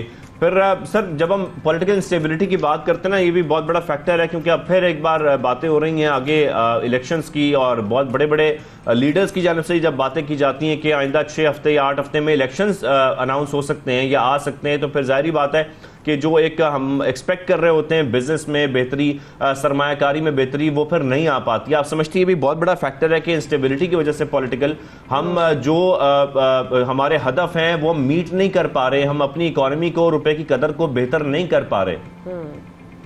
जी बिल्कुल, आपने बहुत अच्छी बात की। इस वक्त पाकिस्तान में जो सब बुराइयों की जड़ है वो पॉलिटिकल इंस्टेबिलिटी है। अगर आज हमारी एक नेशनल गवर्नमेंट बन जाती है, ये सारी जो पार्टीज हैं वो मिलके कोई चार्टर ऑफ इकोनॉमी साइन कर लेते हैं, तो ये एक कॉन्फिडेंस को रिफ्लेक्ट करेगा, जो ये एक इस चीज को रिफ्लेक्ट करेगा कि पाकिस्तान में स्टेबिलिटी आ रही है। तो आपके जो एक्सटर्नल इन्वेस्टर्स हैं, जो मल्टीलैटरल एजेंसीज हैं, उनका एक ट्रस्ट पाकिस्तान के ऊपर डेवलप होगा। जो आपकी रेटिंग एजेंसीज है वो भी देखेंगी कि हाँ, इनकी इस मुल्क की क़यादत इकट्ठी है, ये मुल्क को जो ये गर्दाब में फंसा हुआ है उससे निकालना चाह रहे हैं। तो अगर पॉलिटिकल स्टेबिलिटी आती है किसी भी सूरत में, चाहे इलेक्शन से पहले चार्टर ऑफ इकोनॉमी को साइन किया जाता है या कुछ इस तरह की अरेंजमेंट की जाती है जिसमें सारी पार्टीज, अपोजिशन भी, जो गवर्नमेंट की पार्टीज हैं, वो बैठ के कोई ऐसी चीज साइन करती हैं और उसके ऊपर लॉन्ग टर्म कोई एग्रीमेंट करती हैं, तो ये बहुत बेहतर हो सकता है। और मेरा ख्याल ये है कि अगर हमने ये चार्टर ऑफ इकोनॉमी या इस तरह की कोई चीज साइन नहीं की तो ये हमारे जो मौशी मसाइल है, मैं आपको दावे से कह रहा हूँ कि रुपया आपका 250 से 275 तक चला जाएगा और आपकी पेट्रोल की प्राइसेस 300 रुपीज तक ये चली जाएगी अगर हम कोई इस तरह का कोई मेजर स्टेप नहीं लेते तो।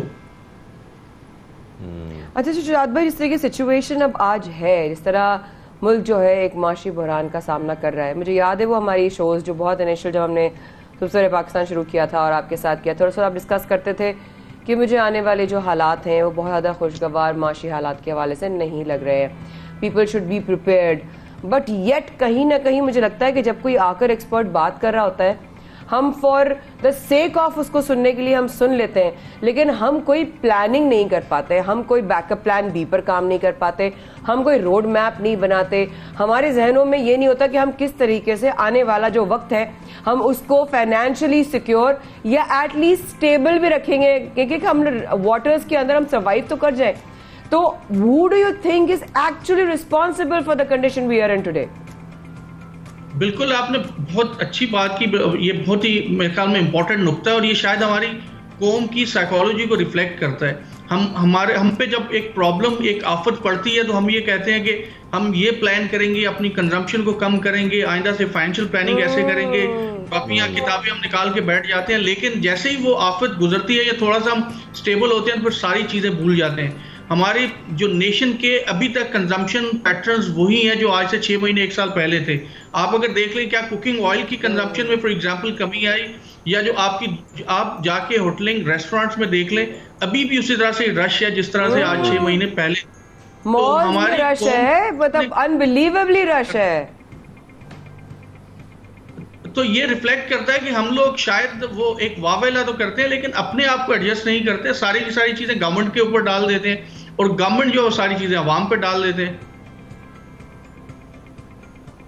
समझ से बाहर है शरद भाई। I would love to invite you इंशाल्लाह इन नेक्स्ट शो कि हम जो है ना इसके ऊपर भी बात करें कि जो हुकूमती हालात हैं, जो इंटरनेशनली हमारे चल रहे हैं, फाइनेंशियल क्राइसिस, इन्फ्लेशन, एवरीथिंग, लेकिन as an individual Pakistani, individual citizen of the country, हम किस तरीके से अपने फाइनेंसेस को हम कंट्रोल कर सकते हैं। आई थिंक ये बहुत एक इम्पॉर्टेंट सेशन है जो कि एक्सपर्ट की ही जो है वो उनकी लीडरशिप में होना चाहिए। Thank you so much doctor Shujaat Mubarak साहब हमारे साथ मौजूद। शुजात भाई आते हैं और हमेशा बहुत ही आम लहजे और जबान में है समझाने की कोशिश करते हैं, लेकिन मजाल है कि हम समझ जाए, लेकिन समझने का जो रास्ता है वो एक और जगह खुल गया है। स्कूलों का जो आगाज हो चुका है, बच्चों को पढ़ाने और सिखाने का जो मौसम है वो आ गया। 1 अगस्त है, लोग बच्चों को इंतजार था, बच्चों को तो नहीं था, माँ बाप को अलबत्ता जरूर होगा कि भाई स्कूल जाए, वो तो अच्छी बात है, चलो स्कूल जाए। लेकिन शाहजेब जो हालात हैं, जो सिचुएशंस हैं, हम थोड़ी देर पहले बारिशों की बात कर रहे थे, सड़कों की बात कर रहे थे, what do you think is going to happen now?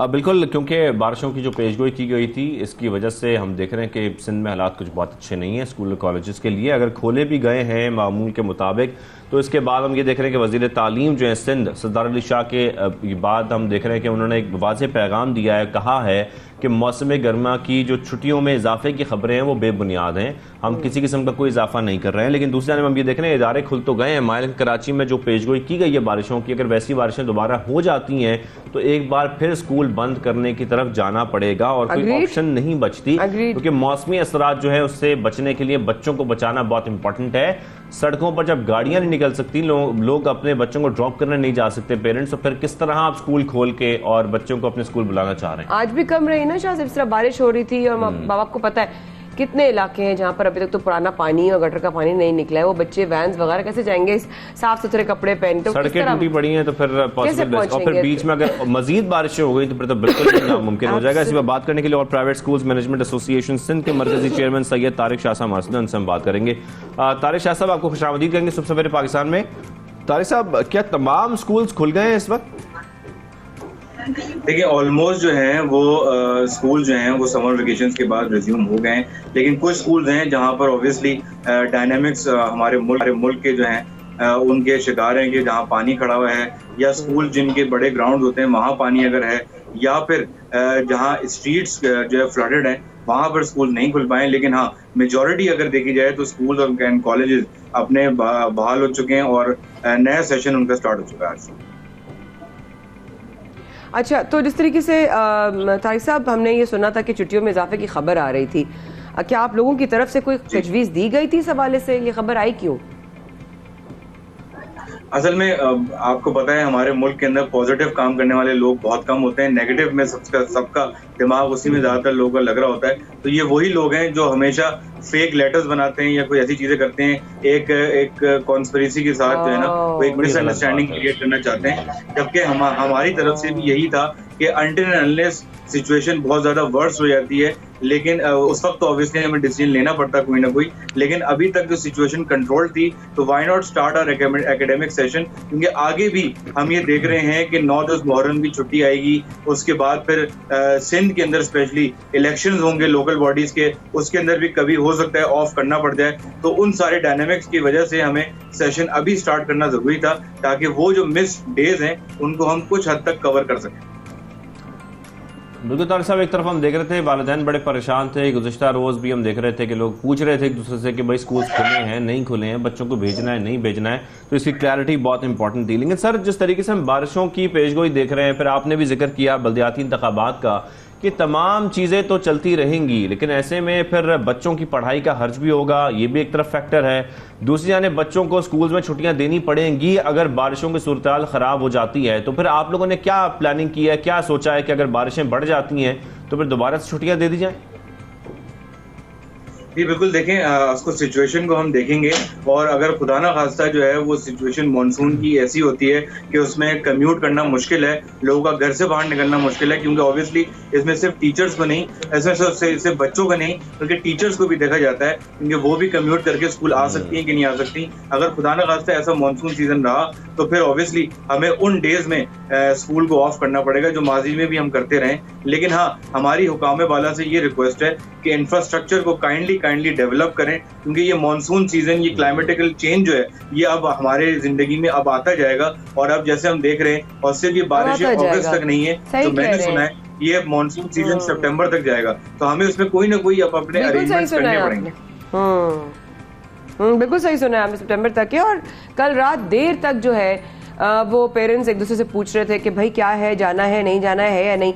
एक तो मुझे बड़ी ये शिकायत रहती है तारिक साहब कि एक तो माँ बाप का प्रेशर वैसे ही होता है, उनको उठना होता है, उनको हस्बैंड को भी देखना होता है, उनके बच्चों को भी देखना होता है, उस पर वो सारी रात जागते रहें, वेट करते रहें कि भाई क्या कोई एक टाइम नहीं होना चाहिए कि भाई जब सोने का टाइम है बच्चों को 9 बजे सुला दो, तो भाई जो उनका नोटिफिकेशन है या कोई कंफर्मेशन है या इस तरह का कोई बयान है उस पर भी तो थोड़ा सा डिसिप्लिन शो करना चाहिए। Why all the discipline expected from the नहीं, ये बयान तो 2-3 दिन पहले ही सब आ चुके थे। इवन हमने भी जो है वो बाय फ्राइडे जो है वो अपने सॉरी ये हमने 2-3 दिन पहले कर दिया था, और देर से जो है वो आया है।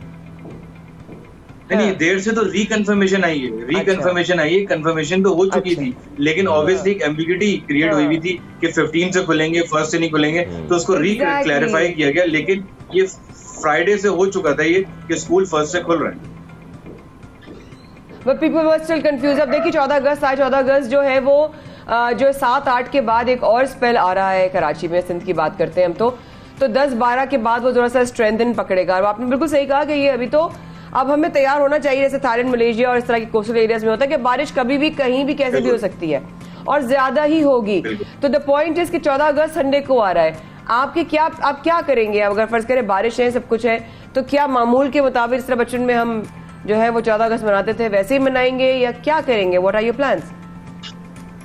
देखिए, सिचुएशन पे ऑब्वियसली डिपेंड करेगा, लेकिन हमने जो प्लान बनाया है अपनी एसोसिएशन के अकॉर्डिंगली, तो हम ये पूरा जो अगस्त का मंथ है इसको as a golden jubilee celebration हम मनाने जा रहे हैं। इसमें डिफरेंट बच्चों के कॉम्पिटिशन होंगे, जिसमें आप कह लें कि speech competition, national song competition, बच्चों के poster competition, even sports competition भी हम इंशाल्लाह एंड ऑफ अगस्त में इसको लॉन्च करेंगे as a golden jubilee celebration. और ऑब्वियसली 14 को संडे है, तो संडे को तो हम ये नहीं कर पाएंगे सेलिब्रेशन, लेकिन हाँ 13 अगस्त को हमने प्लान किया है कि हम डिफरेंट पोजीशंस पर, डिफरेंट लोकेशंस पर बच्चों को गैदर करें और वहां पर जो है वो बच्चे इसको सेलिब्रेट करें। जहां तक हो सकेगा, अगर मौसम ने हमें इजाजत दी तो बहुत सारे स्कूलों ने 14 अगस्त को फ्लैग होस्टिंग सेरेमनी भी शेड्यूल दिया हुआ है, अपना प्लान किया हुआ है, तो वो भी अगर मौसम ने इजाजत दी तो इंशाल्लाह वो भी हम उस दिन भी सेलिब्रेट करेंगे। लेकिन हमारी सेलिब्रेशन जो है over the period of the month, पूरे मंथ जो है वो सेलिब्रेशन चलेंगी, तो इंशाल्लाह बहुत अच्छे तरीके से हम मनाएंगे।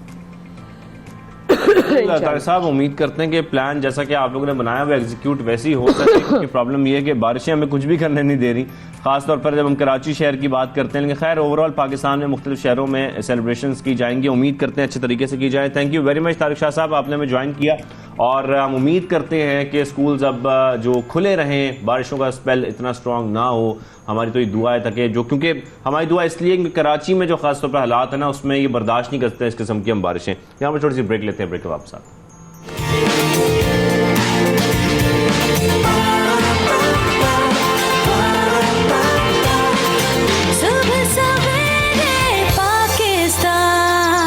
वेलकम बैक, आप देख रहे हैं सुबह सवेरे पाकिस्तान, माया खान और शाहजेब अहमद के साथ। और अब कुछ गाड़ियों का जिक्र हो जाए, क्योंकि गाड़ियों की आजकल बड़ी धूम मची है, डिजिटल मीडिया पर भी, सोशल मीडिया पर भी बड़ी खबरें आ रही हैं माया सामने। गाड़ियां महंगी हो रही हैं, गाड़ियां महंगी हो रही हैं। आई रिमेंबर हम शूट पे गए हुए थे इस हफ्ते को, हम आपके लिए कोशिश कर रहे हैं अच्छे प्रोग्राम्स आगे लेकर आए, लेकिन शाहजेब आगे बढ़ा, मुझे कह रहे देखें ये जो फलाफला गाड़ी ना सामने जा रही है, अब देखिए इसका ये है, टेक्निकलिटी सारी मुझे समझा रहे, और मुझे कह रहा है कि ये देखें कि इसमें जो है ना, आपको पता है कीमत क्या है? मैंने कहा नहीं, 27 लाख रुपए। मैंने कहा हाँ कैसे, हाउ इज इट पॉसिबल? मतलब ऐसा लग रहा है कि गाड़ियां नहीं, अब ये जहाज हो गए हैं। बिल्कुल, क्योंकि जो 13 लाख की गाड़ी आई थी वो अगर आपको 25, 26, 27 लाख रुपए में मिलेगी, यानी कि डबल प्राइस में मिलेगी, तो आप खुद एक्सपेक्ट कर लें कि वो गाड़ियां तो वही हैं, गाड़ियों की क्वालिटी भी वही है, गाड़ियों का जो मयार है वो भी वही है, लेकिन उसके बावजूद जो प्राइसेस हैं वो डबल हो चुकी हैं। 1200 सीसी से 1500 सीसी तक की गाड़ियों में 14 लाख रुपए का इजाफा हुआ है। मॉडल भी वही है, जैसा कह रहे, गाड़ी भी वही है, बंदा भी वही है। लेकिन जिन्होंने पुरानी कीमतों पर गाड़ियां खरीदी थी उनकी लॉटरी निकल आई, क्योंकि जिन्होंने खरीद ली कम कीमत पर और अब प्राइसेस बढ़ गई, तो वो तो गाड़ी इस्तेमाल करने के बाद भी नई प्राइस से ज्यादा पर अपनी गाड़ी फरोख्त कर सकते हैं। लेकिन यहाँ पर सवाल एक है कि अगर वो फरोख्त कर भी देंगे तो दूसरी गाड़ी तो खरीदनी है उनको। नहीं, वो आपको गलत खबर है, किसी ने दी है, उन्होंने गाड़ियों पर प्लास्टिक कोटिंग चढ़ाकर उस पर लगा दिया है कि ये बहुत इंतहाई कीमती चीज है, रख लो, इस्तेमाल करने की नहीं है। तो ये आपको खबर हो, किसी ने गलत दी है, वो इस्तेमाल नहीं करे, बहुत कीमती चीजें रखो, संभाल। तो ये पाकिस्तान में ऑटो इंडस्ट्री में एक बहरानी कैफियत हम देख रहे हैं मुसलसल। फिर 2 बड़ी कंपनीज हैं जिनकी खबरें सामने आ रही हैं, गाड़ियां तैयार करने वाली 2 बड़ी कंपनीज, जिन्होंने खाम माल की दस्तयाबी के पेश नजर आइंदा माह से अपने प्लांट जुज़वी तौर पर बंद करने का ऐलान कर दिया है। ये बहुत बुरी खबर है, क्योंकि पाकिस्तान में जो गाड़ियां जिस तरीके से हम देख रहे थे आ रही थी, लोगों के लिए, आम आदमी के लिए अब गाड़ी खरीदना पॉसिबल नहीं है जो प्राइसेस हो चुकी हैं। लेकिन ये प्राइसेस की बढ़ने की वजूहात क्या है? 1300 सीसी गाड़ियां जो हैं वो उनकी कीमत भी बढ़ती जा रही है। इसी पर बात करने के लिए आज all Pakistan motor dealer association के चेयरमैन पर्सन HM शहजाद साहब हमारे साथ मौजूद हैं। उनसे हम डिटेल में बात करते हैं कि गाड़ियों की प्राइसेस बढ़ क्यों रही हैं। शहजाद साहब खुशामदीद कहेंगे, कैसे हैं आप? खैरियत से? अल्हम्दुलिल्लाह ठीक ठाक है। शहजाद साहब, बहुत सारी खबरें हैं गाड़ियों के बारे में, बहुत कुछ सामने आ रहा है, लेकिन सबसे पहले तो ये बताएं कि एक आम आदमी के लिए गाड़ी खरीदना कितना मुश्किल हो गया? असल में थोड़ा सा बैकग्राउंड हम देखें, हम हमेशा बात करते हैं, हमारी बदनसीबी ये रही है शाहजेब के 40 साल पहले पाक सुजुकी, जब सुजुकी से पाक सुजुकी बनी तो एक डिलीशन प्रोग्राम पे साइन हुए कि 5 साल बाद ट्रांसपोर्ट टेक्नोलॉजी हमारे मुल्क में होगी। 82 में हुआ था, 1987 में ये ट्रांसफर ऑफ टेक्नोलॉजी हमारे मुल्क में होनी चाहिए थी। बदनसीबी आज तक हम वही असेंबलर्स हैं, आज भी हम CKD SKD असेंबली इंपोर्ट के मोहताज हैं। अगर वो नहीं आएगी तो यही सूरत हाल जो आप कह रहे हैं अभी। टोयोटा होंडा को भी आज 35 साल हो गए, उन्होंने भी डिलीशन पे जब साइन किया था 5 साल बाद ट्रांसफ़र ऑफ टेक्नोलॉजी हमारे मुल्क में आनी थी। हमारी बदनसीबी उस वक्त की हुकूमतों से लेके आज तक की हुकूमतें सो रही हैं। मकसद कहने का यह है कि हुकूमत इनको पूछ नहीं सकती कि आपकी प्राइस क्यों बढ़ा रहे हैं, आपकी क्वालिटी थर्ड क्लास क्यों है, आपका पेट्रोल एवरेज इतना घटिया क्यों है, रोड सेफ्टी स्टैंडर्ड आपका ज़ीरो क्यों है। ये हुकूमत नहीं पूछ सकती। पता नहीं क्या हुकूमत ने इनसे मायदा किया हुआ है। देखें, गाड़ी नेसेसरी है, आज लग्जरी नहीं है। हर आदमी चाहता है कि मुझे एक मेड इन पाकिस्तान सस्ती मैरी गाड़ी मिले। आज गाड़ी लोगों की क़ुव्वत खरीद से बाहर है। बहुत सारी और वजूहत भी हैं।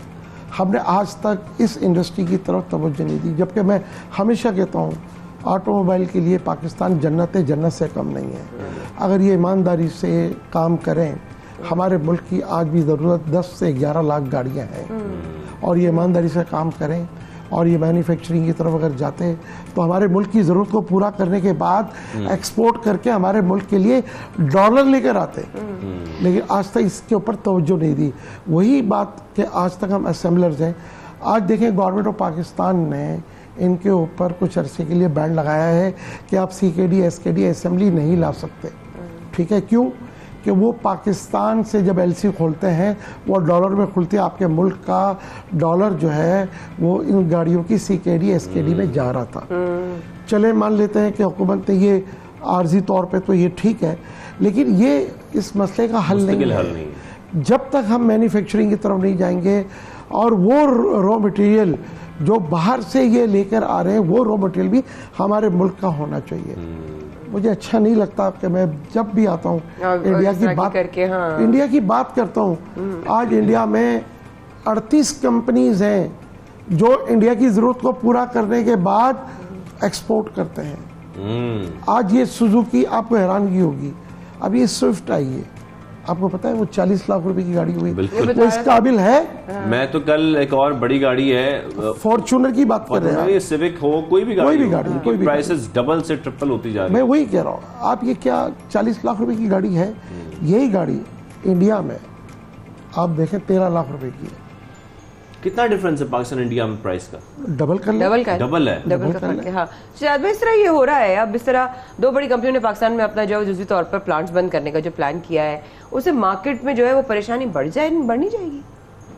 देखिए, मैं एक बात बताऊँ आप, प्लीज, मुखाफत अमल, ये इन लोगों ने देखें, कोई भी जब कंपनी या कोई भी इंडस्ट्री जब डलती है ना, तो वो सालों का अपना एक पूरा प्लान करके चलती है। माया, आपको हैरानगी होगी, जिन लोगों ने 8 महीने पहले, 6 महीने पहले, 7 महीने पहले गाड़ियां बुक कराई थी ना, हालात तो आज खराब है ना। सही बात। उस वक्त तो हालात खराब नहीं थे। वो गाड़ियां कहाँ हैं? आप इतने बड़े बड़े इश्तिहार दे रहे हैं अखबार में कि जनाब आप अपनी कीमत ले लें और जो आपका प्रॉफिट बनता है वो भी हम देने के लिए तैयार हैं। दूसरे दिन आप अखबार में देते हैं कि जी हमने प्राइस बढ़ा दिए। आप ये क्या मजाक कर रहे हो? किसके लिए मजाक कर रहे हैं? किसके साथ कर? अब वो गाड़ियाँ जो लोगों ने बुक कराई थी, उन लोगों को गाड़ियाँ नहीं दी गई। वो गाड़ियाँ नए प्राइस के साथ ब्लैक मार्केटिंग बाजार में दस्तियाब ले लें आप। तो कंपनी, ऑथराइज डीलर और इनका इन्वेस्टर एंजॉय कर रहा है। 300 अरब रुपया, 3 खरब रुपया गाड़ियों की बुकिंग की मद में इन लोगों के पास मौजूद है। सब एंजॉय कर रहे हैं। 14%, 13%, 15% पे बैंकों से इंटरेस्ट खा रहे हैं। कौन पूछने वाला है? कोई भी नहीं। हुकूमत वक्त चाहे कोई भी थी, आज वो क्यों कर? आज हमारे मुल्क की ज़रूरत को कैसा पूरा किया जाएगा और कौन पूरा करेगा? एक सेक्टर और था, उसको भी जानबूझ के लोकल असलों के इमाम पर बंद कर दिया गया। जो इस्तेमाल शुदा गाड़ियाँ बाहर से आती हैं, वो समंदर पार पाकिस्तानी गाड़ी भी भेजता है और डॉलर ड्यूटी भेजता है आपको। आप कहते हैं कि जी हमें मुल्क में डॉलर लाना है, हमारे मुल्क से डॉलर नहीं जाना चाहिए, क्योंकि हम इस वक्त बहुत ज़्यादा शदीद जो है वो हम मुश्किलात में हैं। और ये तो नई गाड़ियों की बात हो गई। अगर हम 10 साल पुरानी गाड़ी भी इस वक्त खरीदें तो वो 20 लाख से कम की आपको नहीं मिलेगी। ये पॉसिबल ही नहीं कि 20 लाख से कम की मिल जाए। ये मैं 10 साल पुरानी गाड़ी की बात कर रहा हूँ, 13 सीसी गाड़ी की। आपकी बात बिल्कुल सही है। ये इम्पैक्ट, यही इम्पैक्ट है जो कि हम नई गाड़ियों का देख रहे हैं, जो पुरानी गाड़ियों पर आ रहा है। देखें मेरी बात सुन, आपने देखे ना, मैंने आपसे कहा ना, आपने मैन्युफैक्चरिंग की तरफ तवज्जो नहीं दी। आप असेंबलर्स के असेंबलर्स हैं। आज आपको हैरानगी होगी कि 1992-93 की सुजुकी भी जो है ना, जिसको आप समझें कि वो बिल्कुल खाक है, बिल्कुल बिल्कुल यार 302 चलती फिरती, वो भी इस वक्त 5 लाख रुपए से कम नहीं है। या अल्लाह, ऐसे ही है। यानी अब 40, 30, 35 साल पुराने मॉडल की बात कर रहे हैं। 2011 में अगर किसी ने जो 1800 सीसी की गाड़ी ली है वो आज कितने की होगी? बता रहे ना, 20 लाख से कम नहीं है कोई भी गाड़ी 1500 भी 1800। जी जी 13 सीसी से ऊपर की गाड़ी जो चाहे 10 साल पुरानी भी हो, वो 20 लाख से कम की नहीं है। इस वक्त टोयोटा ने अपनी यारस पे 9.25 लाख से लेके और फॉर्चूनर पे 31.5 लाख रुपए बढ़ाए हैं, कीमत बढ़ाई है। यानी आप क्या मतलब, आप $15,000 आपने बढ़ा दिए। $15,000 में तो ब्रांड न्यू गाड़ी बाहर से ले लें आप। छोटी गाड़ियों के ऊपर भी आप देखें ना, होंडा ने क्या किया, टोयोटा के बाद होंडा के बाद आज रात जो गई रात है, सुजुकी ने प्राइस बढ़ा दिए, होंडा ने प्राइस बढ़ा दिए, किया वालों ने प्राइस बढ़ा दिए। अच्छा, इसमें एक फैक्टर ये भी है, मैं ऐड करना चाहता हूँ और आपसे पूछना भी चाहता हूँ, गाड़ियों की सेल में कमी आई है? मेरे ख्याल में नहीं आई। नहीं, उसकी वजह अगर गाड़ियों की सेल में कमी नहीं आई, इसका मतलब लोगों की जो खरीदारी है, जो कुव्वत खरीद है, वो उतनी ही है या इसकी कोई और वजह है? और वजह है, ये कराची शहर जो है वो 3 करोड़ से ज्यादा आबादी का शहर है। तो आपको नहीं लगता कि 300-400 लोग बेवकूफ ना हो? ये वो बेवकूफ लोग हैं जो खरीद रहे हैं गाड़ियां। आप एक मरतबा इन सब का बाइकआउट कर दें। और मैं हुकूमत से अपील करता हूँ आपके प्रोग्राम की तरफ से, खुदारा जब मुल्क को जरूरत पड़ती है तो आप इस्तेमाल शुदा कपड़े भी मंगाते हैं। बाइकआउट इसलिए नहीं कर सकते, मुल्क में दीगर ममालिक में लोग बाइकआउट कर सकते हैं। पाकिस्तान में ट्रांसपोर्टेशन सिस्टम ही ऐसा नहीं है कि हम बाइकआउट करके दफ्तर जाएंगे कैसे, स्कूल कैसे लेके जाएंगे बच्चों को, अपनी कम्युनिकेशन कैसे करेंगे? आप पुरानी गाड़ी के ऊपर आए, आप पुरानी गाड़ियों के ऊपर आए। मैं आपके प्रोग्राम के तवज्जुह से हुकूमत से अपील कर रहा हूँ, आप तो कह रहे हैं वो भी नहीं मिलेगा। मैं हुकूमत से अपील कर रहा हूँ आपके प्रोग्राम के तवज्जुह से, जापान से इस्तेमाल शुदा गाड़ियाँ प्लीज खुदारा, हम आपको टैक्स का नहीं कहते कि आप टैक्स कम करें, आप वो गाड़ियां लाने के लिए ओपन कर दें, वो उसमें एलसी नहीं खुलती, आपके मुल्क से ₹1 का एक पेनी नहीं जाती, $1 नहीं जाता, ना आप गवर्नमेंट को कोई नुकसान है, ना स्टेट बैंक को कोई नुकसान है। ये समंदर पार पाकिस्तानी गाड़ी भेजते हैं और आपको डॉलर ड्यूटी भी भेज रहे हैं, आपने उसको भी रोका हुआ है। क्यों रोका हुआ है भाई? कितनी, अब प्लस ये कि आम आदमी ना भाई डरता है कि मैं जापानी गाड़ी ले लूंगा तो उसका बनाना बहुत मुश्किल होगा। मैं एक आम आदमी वाले फीडबैक दे रही हूँ आपको कि जापानी गाड़ी ओहो इसको तो पार्ट्स नहीं मिलेंगे, इसको तो ये नहीं होगा, इसको यूं नहीं बनेगा, पैसा लग जाएगा। ऐसा कुछ भी नहीं है, नहीं है, ऐसा कुछ भी नहीं है। जापानी गाड़ी इस पाकिस्तानी गाड़ी से करोड़ दर्जे बेहतर है। 3 साल पुरानी कार आती है, 5 साल पुरानी जीप आती है, और ये आपकी जो ब्रांड न्यू गाड़ियां बना रहे हैं ना, असेंबल्ड कर रहे हैं, सॉरी, उससे करोड़ दर्जे बेहतर गाड़ी होती है हर लिहाज से। इसमें तो कोई शक नहीं, मजबूत गाड़ियां होती हैं, लेकिन कैसे करें फिर, कितनी आ जाएंगी? देखिए हुकूमत अगर चाहे, हुकूमत का ₹1 पाकिस्तान से नहीं जाएगा। समंदर पार पाकिस्तानी डॉलर ड्यूटी भी भेजने के लिए तैयार है और गाड़ियां भेजने के लिए तैयार है। आप जब ऐसा वक्त आता है, आप पुराना कपड़े सिले हुए दुनिया से आते हैं आपके लंडा के हिसाब से, पुराने टायर आ रहे हैं, पेंट या पुरानी और चीजें आ रही हैं, पुराने पार्ट्स आ रहे हैं। भाई आपने ये जो गाड़ियां आती हैं ये डॉलर ड्यूटियां लाती हैं। मैं बार बार क्यों आपको इसके ऊपर जोर दे रहा हूं? इसलिए जोर दे रहा हूं कि आपके मुल्क का एक पैसा नहीं जाता, ये आपको 100% समंदर पार पाकिस्तानी गाड़ी भी दे रहा है, डॉलर ड्यूटी भी दे रहा है। ये कौन सी मंतकी, कौन से लोग बैठे हैं आपके साथ? मैं वजीर खजाना साहब से अपील करना चाहता हूँ, खुदारा इसके ऊपर आप मेहरबानी करके नजरसानी करें और मुल्क की जरूरत को पूरा करें, आवाम की जरूरत को पूरा करें। और आपको मुल्क चलाने के लिए डॉलर चाहिए, वो आपको देने के लिए पाकिस्तानी जो गाड़ियां भेजेंगे और आप कह रहे हैं कि उससे जरूरत पूरी हो सकती है, आप समझते हैं जितनी हमारी डिमांड है वो उस डिमांड उससे पूरी हो सकती है? इस वक्त 2.5-3 लाख गाड़ियों की हमें ये टोटल ये बना कर दे रहे हैं, 3 लाख से ज्यादा गाड़ियां नहीं बना के दे रहे, और ये तमाम की तमाम गाड़ियां कंपनी प्राइस पे नहीं मिलती, आए दिन प्राइस बढ़ाते हैं और ब्लैक मार्केटिंग में करोड़ों रुपया नहीं, अरबों रुपया ब्लैक मार्केट की नज़र होता है। आप ये तो देखें किसके किसके किसके जेब में जा रहा है ये पैसा, ये कौन लोग हैं जो ये ब्लैक मार्केटिंग का काम कर रहे हैं। आवाम को तो आप जाइए, आपकी गाड़ी बुक नहीं होगी और 8 महीने के बाद आपको टाइम दे रहे हैं, तो ये जो हालात हैं इस पे कह रहे जी हमारे पास CKD SKD है। अगर आप ओन मनी पे करेंगे तो और महंगी गाड़ी खरीदेंगे। जनाब इस वक्त जिस गाड़ी का आपने कहा ना कि वो 23-24 लाख की होगी, 35 लाख रुपए वो गाड़ी नहीं है जिसमें आप बैठना भी पसंद ना करें। अब आप बताइए, बिल्कुल 27 लाख उन्होंने कर दिए और 6 लाख रुपए उस पर ब्लैक मार्केट में चलिए, उस गाड़ी में जो आप बैठना पसंद ना करें। बिल्कुल, जिस गाड़ी में कोई सेफ्टी के प्रॉपर सिस्टम नहीं है, जिस गाड़ी की क्वालिटी ऐसी नहीं है कि आप उसके लिए 27 लाख 28 लाख या 30 लाख रुपए पे करें, बिल्कुल ऐसा ही है। HM शहजाद साहब, थैंक यू वेरी मच, आपने में ज्वाइन किया सबसे पहले पाकिस्तान में। और ये सेगमेंट करने का मकसद यही है हमारी, क्योंकि हमारे मुल्क में सबसे बड़ा प्रॉब्लम ट्रांसपोर्टेशन का है। हम कुछ शहरों को छोड़ के बाकी शहरों को जब देखते हैं तो वहां पर प्रॉपर सिस्टम नहीं है, लोग अपनी गाड़ी खरीदने पर मजबूर हैं, और जब अपनी गाड़ी वो खरीदते हैं तो जब वो इतनी महंगी हो जाएंगी तो फिर उनको ऑटोमेटिकली मोटरसाइकिल, बहुत सारे ऐसे लोग हैं माया जो अब ऑटोमेटिकली मोटरसाइकिल का इस्तेमाल कर रहे हैं। वो कह रहे हैं गाड़ी हमें एक तो पेट्रोल की वजह से महंगी पड़ती है, दूसरा हमें वैसे इस्तेमाल करने में महंगी पड़ती है, उसकी मेंटेनेंस महंगी पड़ती है, गाड़ियां इतनी महंगी हो गई हम खरीद नहीं पा रहे, नई गाड़ी नहीं खरीद पा रहे, और ये चैलेंज है हमें, इसमें कोई शक नहीं है ऐसा। खैर बहुत शुक्रिया शाहिद साहब हमारे प्रोग्राम में आए, और आगे हम बढ़ते हैं सेगमेंट की तरफ। कॉमनवेल्थ गेम्स की अगर बात करें तो पाकिस्तानी एथलीट इन एक्शन नज़र आए, और गोल्ड मेडलिस्ट पहलवान इनाम बट पाकिस्तान के लिए मेडल जीतने का ख्वाब सजाए 5 अगस्त को अखाड़े में इंशाल्लाह वो लड़ेंगे। तो क्या इनाम पाकिस्तान के लिए मेडल ला सकेंगे शाहज़ेब? बिल्कुल ला सकेंगे, क्यों नहीं ला सकेंगे, उनकी तैयारी कैसी है हम जरा जान लेते हैं। हमेशा मेडल आते हैं, इस बार भी लेके आएंगे, तो तैयारी कैसी है इस पर बात करने के लिए हमने ज्वाइन किया है एथलीट रेसलर है इनाम बट साहब, सब लोग उनसे वाकिफ भी हैं। इनाम भाई thank you very much show में ज्वाइन करने के लिए। इनाम भाई सबसे पहले बताइए कैसी है, और पहला मैच किसके साथ है आपका, थोड़ा सा पहले ये बताएं, फिर हम आपकी जो मजीद तैयारी उसके बारे में पूछेंगे। बिस्मिल्लाहिर्रहमानिर्रहीम, अस्सलाम वालेकुम, thank you so much for having me on this beautiful show. जी अल्हम्दुलिल्लाह तैयारियां ऑलमोस्ट मुकम्मल हो चुकी हैं, और तकरीबन किसी भी बड़े इवेंट के लिए तैयारियां बहुत पहले से शुरू करते हैं। तकरीबन 4 माह पहले से हमारा पाकिस्तान स्पोर्ट्स बोर्ड ने लाहौर में कैंप लगाया हुआ था, पाकिस्तान रेसलिंग फेडरेशन ने हमें कोचेस प्रोवाइड किए, पाकिस्तान के तमाम जो अच्छे रेसलर हैं वो हमारे साथ थे।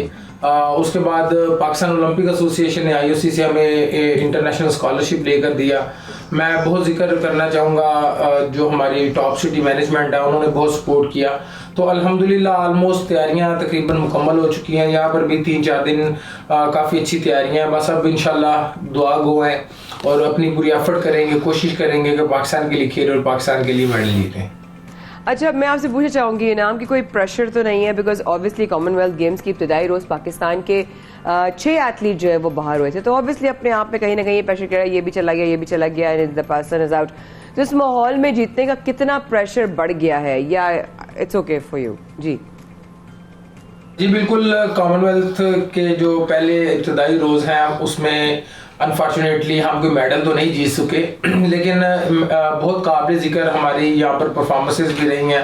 महूर शहजाद जो है बहुत अच्छा खेली हैं पाकिस्तान के लिए, 2 मैच विन किए हैं। इसके अलावा बॉक्सिंग में हमें कामयाबी मिली है। हमारे जो हॉकी के खिलाड़ी थे उन्होंने बहुत अच्छा परफॉर्म किया, पहला मैच साउथ अफ्रीका के साथ हमारा बराबर हुआ है।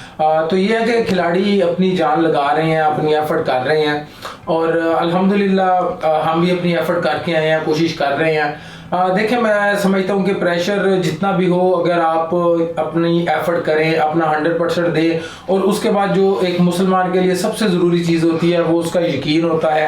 आप खुदा की ज़ात पर यकीन रखें कि आपने इतनी एफर्ट की है और जो आपके नसीब में है वो आपको मिलकर रहेगा। हमारा काम यह है कि हमने जो अपना किया है, जो हमने सीखा है, उसका 100% देना है, तो बहुत सारी चीज़ें आसान हो जाती हैं। इंशाल्लाह हम पूरी एफर्ट करेंगे, और मैं बहुत पुरुमीद हूँ कि जो आने वाले दिन है इसमें पाकिस्तान को मेडल काफ़ी मिलेंगे।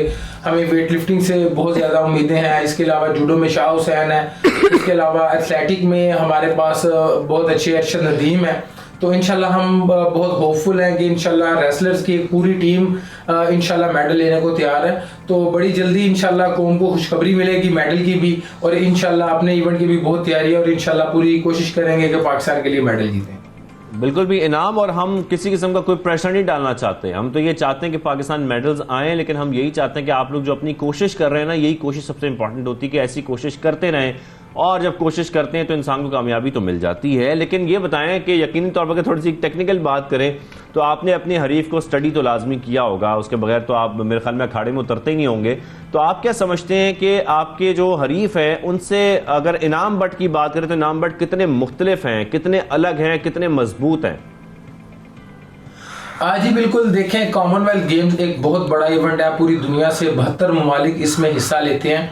तो जब आप लास्ट टाइम के गोल्ड मेडलिस्ट होते हैं तो बहुत सारे लोग, बल्कि तमाम लोग मैं कहूँगा, आपको रीड करके आए होते हैं, आपके लिए उन्होंने प्लानिंग की होती है, आपके वो वीडियो एनालिसिस किए होते हैं। तो बहुत सारी नज़रें इंशाल्लाह मुझ पर होंगी, लेकिन हमने भी पाकिस्तान में रहते हुए अपनी पूरी एफर्ट की है, वीडियो एनालिसिस किए हैं, स्वॉट एनालिसिस किए हैं, और जितने हमारे मेन अपोनेंट थे उनके बारे में स्ट्रेटजी हमने बनाई हुई है। तो इंशाल्लाह पूरी कोशिश करेंगे कि हम इस इवेंट में अच्छा परफॉर्म करें। जो मेन जो खिलाड़ी हैं मैं आपको बताता चलूँ कि इंडिया, कनाडा, नाइजीरिया, इसके अलावा जमाइका है, इसके अलावा ऑस्ट्रेलिया है, इंग्लैंड है, तो यहाँ के साउथ अफ्रीका है। तो ये वो तमाम खिलाड़ी हैं जिनके साथ एक अच्छा मुकाबला देखने को मिलेगा। तो हम अपनी पूरी एफर्ट के साथ हैं, और मेन जो चीज़ वो यही है कि हम अपनी एफर्ट पूरी करते हैं। पूरी जितने भी दिन हमें पाकिस्तान में मिले, 6 माह तकरीबन, हमने 2 से 3 टाइम डेली हमने प्रैक्टिस की है। और इसके अलावा फिर जो एक मुसलमान के पास सबसे बड़ा हथियार होता है वो है कि अल्लाह पर तवक्कल करना और दुआ करना और उम्मीद करना। तो इंशाल्लाह हर चीज़ मुकम्मल की हुई है, बस दुआ है कि अल्लाह ताला आसानी फरमाए और पाकिस्तान के लिए हम जीतें। डेफिनेटली आपका फेथ इतना माशाल्लाह स्ट्रॉन्ग है, आपके फैंस की दुआ आपके साथ है, फैमिली का सपोर्ट आपके साथ है, कुछ दिन आपको मिल गए हैं। ट्रेनिंग अभी क्या आपकी चल रही है, प्लीज बताइए। जी बिल्कुल, अल्हम्दुलिल्लाह बहुत सारी सपोर्ट फैमिली की तरफ से है, बहुत सारी सपोर्ट कोचेस की तरफ से है, ट्रेनिंग पार्टनर्स की तरफ से है। उसके बाद जो पाकिस्तान के स्पोर्ट्स इदारे हैं उन्होंने बहुत सपोर्ट किया। और एक जो मैं समझता हूँ कि मेरी बैकबोन है वो मेरे फैंस हैं, पूरे पाकिस्तान की नज़रें हैं, पूरे पाकिस्तान की दुआएं मेरे साथ हैं। और इंशाल्लाह ये चीज़ बहुत स्ट्रॉन्ग बनाती है आपको। और मैं समझता हूँ कि हमारी पूरी टीम जो है बहुत ज़्यादा मुत्तहिद है, बहुत ज़्यादा लड़के फोकस्ड के साथ तैयारी कर रहे हैं। उसके बाद 5 से 6 दिन यहाँ पर हमें बहुत अच्छी ट्रेनिंग सेशन मिले हैं, क्योंकि पाकिस्तान में थोड़ा सा मौसम गर्म था। हम तकरीबन 44-45 में जब ज़्यादा तेज़ गर्मी थी तो हमने ट्रेनिंग की थी। यहाँ पर तकरीबन हमें 20-22 डिग्री में आकर इवेंट खेलना है हमें। तो 5-6 दिन हमें पहले यहाँ पर मिल गए हैं, और जिससे हम मौसम से बहुत ज़्यादा फेमिलियर हो गए हैं। तो इसलिए बहुत सारी चीज़ें अल्हम्दुलिल्लाह मर्ज हो गई हैं, बहुत सारी चीज़ें अच्छी हो गई हैं। तो बस अब दुआ है, कोशिश है कि हम परफॉर्म करें और पाकिस्तान का सब खिलाड़ी परचम पूरी दुनिया में बुलंद करें और पाकिस्तान के लिए मेडल जीतें। नाम बट बिल्कुल पाकिस्तान का परचम ऐसे ही लहराए, दुनिया भर में लहराए, और जिस तरह से आप लोग नाम रोशन कर रहे हैं करते रहें। लेकिन हमारी दुआ भी है साथ आपके साथ कि आप लोग ये मेडल जीत कर आएँ, और अगर मेडल जीत जाते हैं, जो कि इंशाल्लाह आप जीतेंगे ज़रूर, हमें यकीन है और हमारी दुआएं भी आपके साथ हैं, तो किसको डेडिकेट करना चाहेंगे अपना मेडल? जी बिल्कुल, आपकी दुआओं की भी बहुत सारी ज़रूरत है, और देखने वाले तमाम नाज़रीन की भी दुआओं की बहुत सारी ज़रूरत है। इंशाल्लाह पाकिस्तान के लिए सबसे ज़रूरी चीज़ है कि हमने मेडल जीतना है। और मैं समझता हूँ कि इस मेडल का हकदार इनाम बट अकेला नहीं हो सकता। जितने लोग इस एक्टिविटी में हैं, मेरे तमाम खिलाड़ी जो मेरे साथ यहाँ पर खेल रहे हैं, उसके अलावा जो कैंप में हमने इतनी ज़्यादा ट्रेनिंग की है, तमाम खिलाड़ी मुझे यहाँ पर ट्रेनिंग करवाते रहे हैं। बल्कि मैं तो कहूँगा जो हमारे कुक थे, जो हमारा ख्याल रखने वाले लोग थे, उनकी बहुत सारी एफर्ट है। फिर Pakistan wrestling federation, sports board, Pakistan Olympic association, इसके अलावा टीम KM के टॉप सिटी मैनेजमेंट, तो ये वो तमाम लोग हैं। आपकी फैमिली आ जाती है, तो ये तमाम लोग हैं जो मैं कहूँगा कि इस मेडल के हकदार हैं। और सबसे बढ़ के पाकिस्तान, तो ये मेडल मैं अपनी कौम के नाम करना चाहूँगा, अपनी आवाम के नाम करना चाहूँगा। ये मेडल मैं कश्मीर के नाम करना चाहूँगा, पाक फौज के नाम करना चाहूँगा। तो इतने ज़्यादा स्टेक होल्डर हैं जिनकी वजह से इनाम बट बनता है, इतने ज़्यादा स्टेक होल्डर हैं जिनकी वजह से ये मेडल आते हैं, ये सब हिलाली परचम बुलंद होता है। तो ये मेडल इंशाल्लाह इन तमाम लोगों के नाम होगा। आपने सभी कह दिया, हमारे लिए तो कुछ कहने के लिए छोड़ा ही नहीं, लेकिन आपकी बातों से, आपकी सोच से बहुत अच्छा लगा कि आप पाकिस्तान के लिए जो है खेलना चाहते हैं और आगे बढ़ना चाहते हैं। वी विश यू, हम दोनों की तरफ से, हमारी पूरी टीम की तरफ से, नाइजू की तरफ से ढेरों दुआएं, ऑल द वेरी बेस्ट, जीतिएगा। और जीत तो पाकिस्तान भी गया है, इतने साल जो है पाकिस्तान ने सर्वाइव किया। ऐसा कौन सा चैलेंज था जो हमारे मुल्क ने नहीं देखा? सैलाब नहीं देखे, जलजले नहीं देखे, पॉलिटिकल सिनेरियोस कोलैप्स होते नहीं देखे, लोगों का इस दुनिया से जाना नहीं देखा, लेकिन फिर भी सरजमीन पाकिस्तान ने अपनी आवाम, अपनी औलाद जो, क्योंकि हमारी माँ धरती है, हमें हमेशा जो है वो नवाजता रहा ये मुल्क पाकिस्तान। और अगस्त का महीना जब आता है तो हम बढ़ते हैं जश्न आज़ादी की तरफ, जो कि 14 अगस्त को मनाई जाती है। और इस बार 75 साल माशाल्लाह हो जाएंगे खैर व आफियत के साथ। बस यही कहेंगे कि आने वाले जो 75 और पता नहीं इन गिनत कितने भी साल हैं, पाकिस्तान के लिए सलामती लेकर आए, अम लेकर आए, और इस तरह हम खुशहाल रहें, आगे बढ़ते रहें, जो तमाम मसाइल हैं वो पाकिस्तान के खत्म हो जाएं। आमीन, हम सबकी यही दुआ है। खैर, आज का शो इतना ही, मुलाकात होगी इंशाल्लाह कल। जब तक के लिए इजाजत दीजिए मुझे और माया को। अल्लाह हाफ़िज़।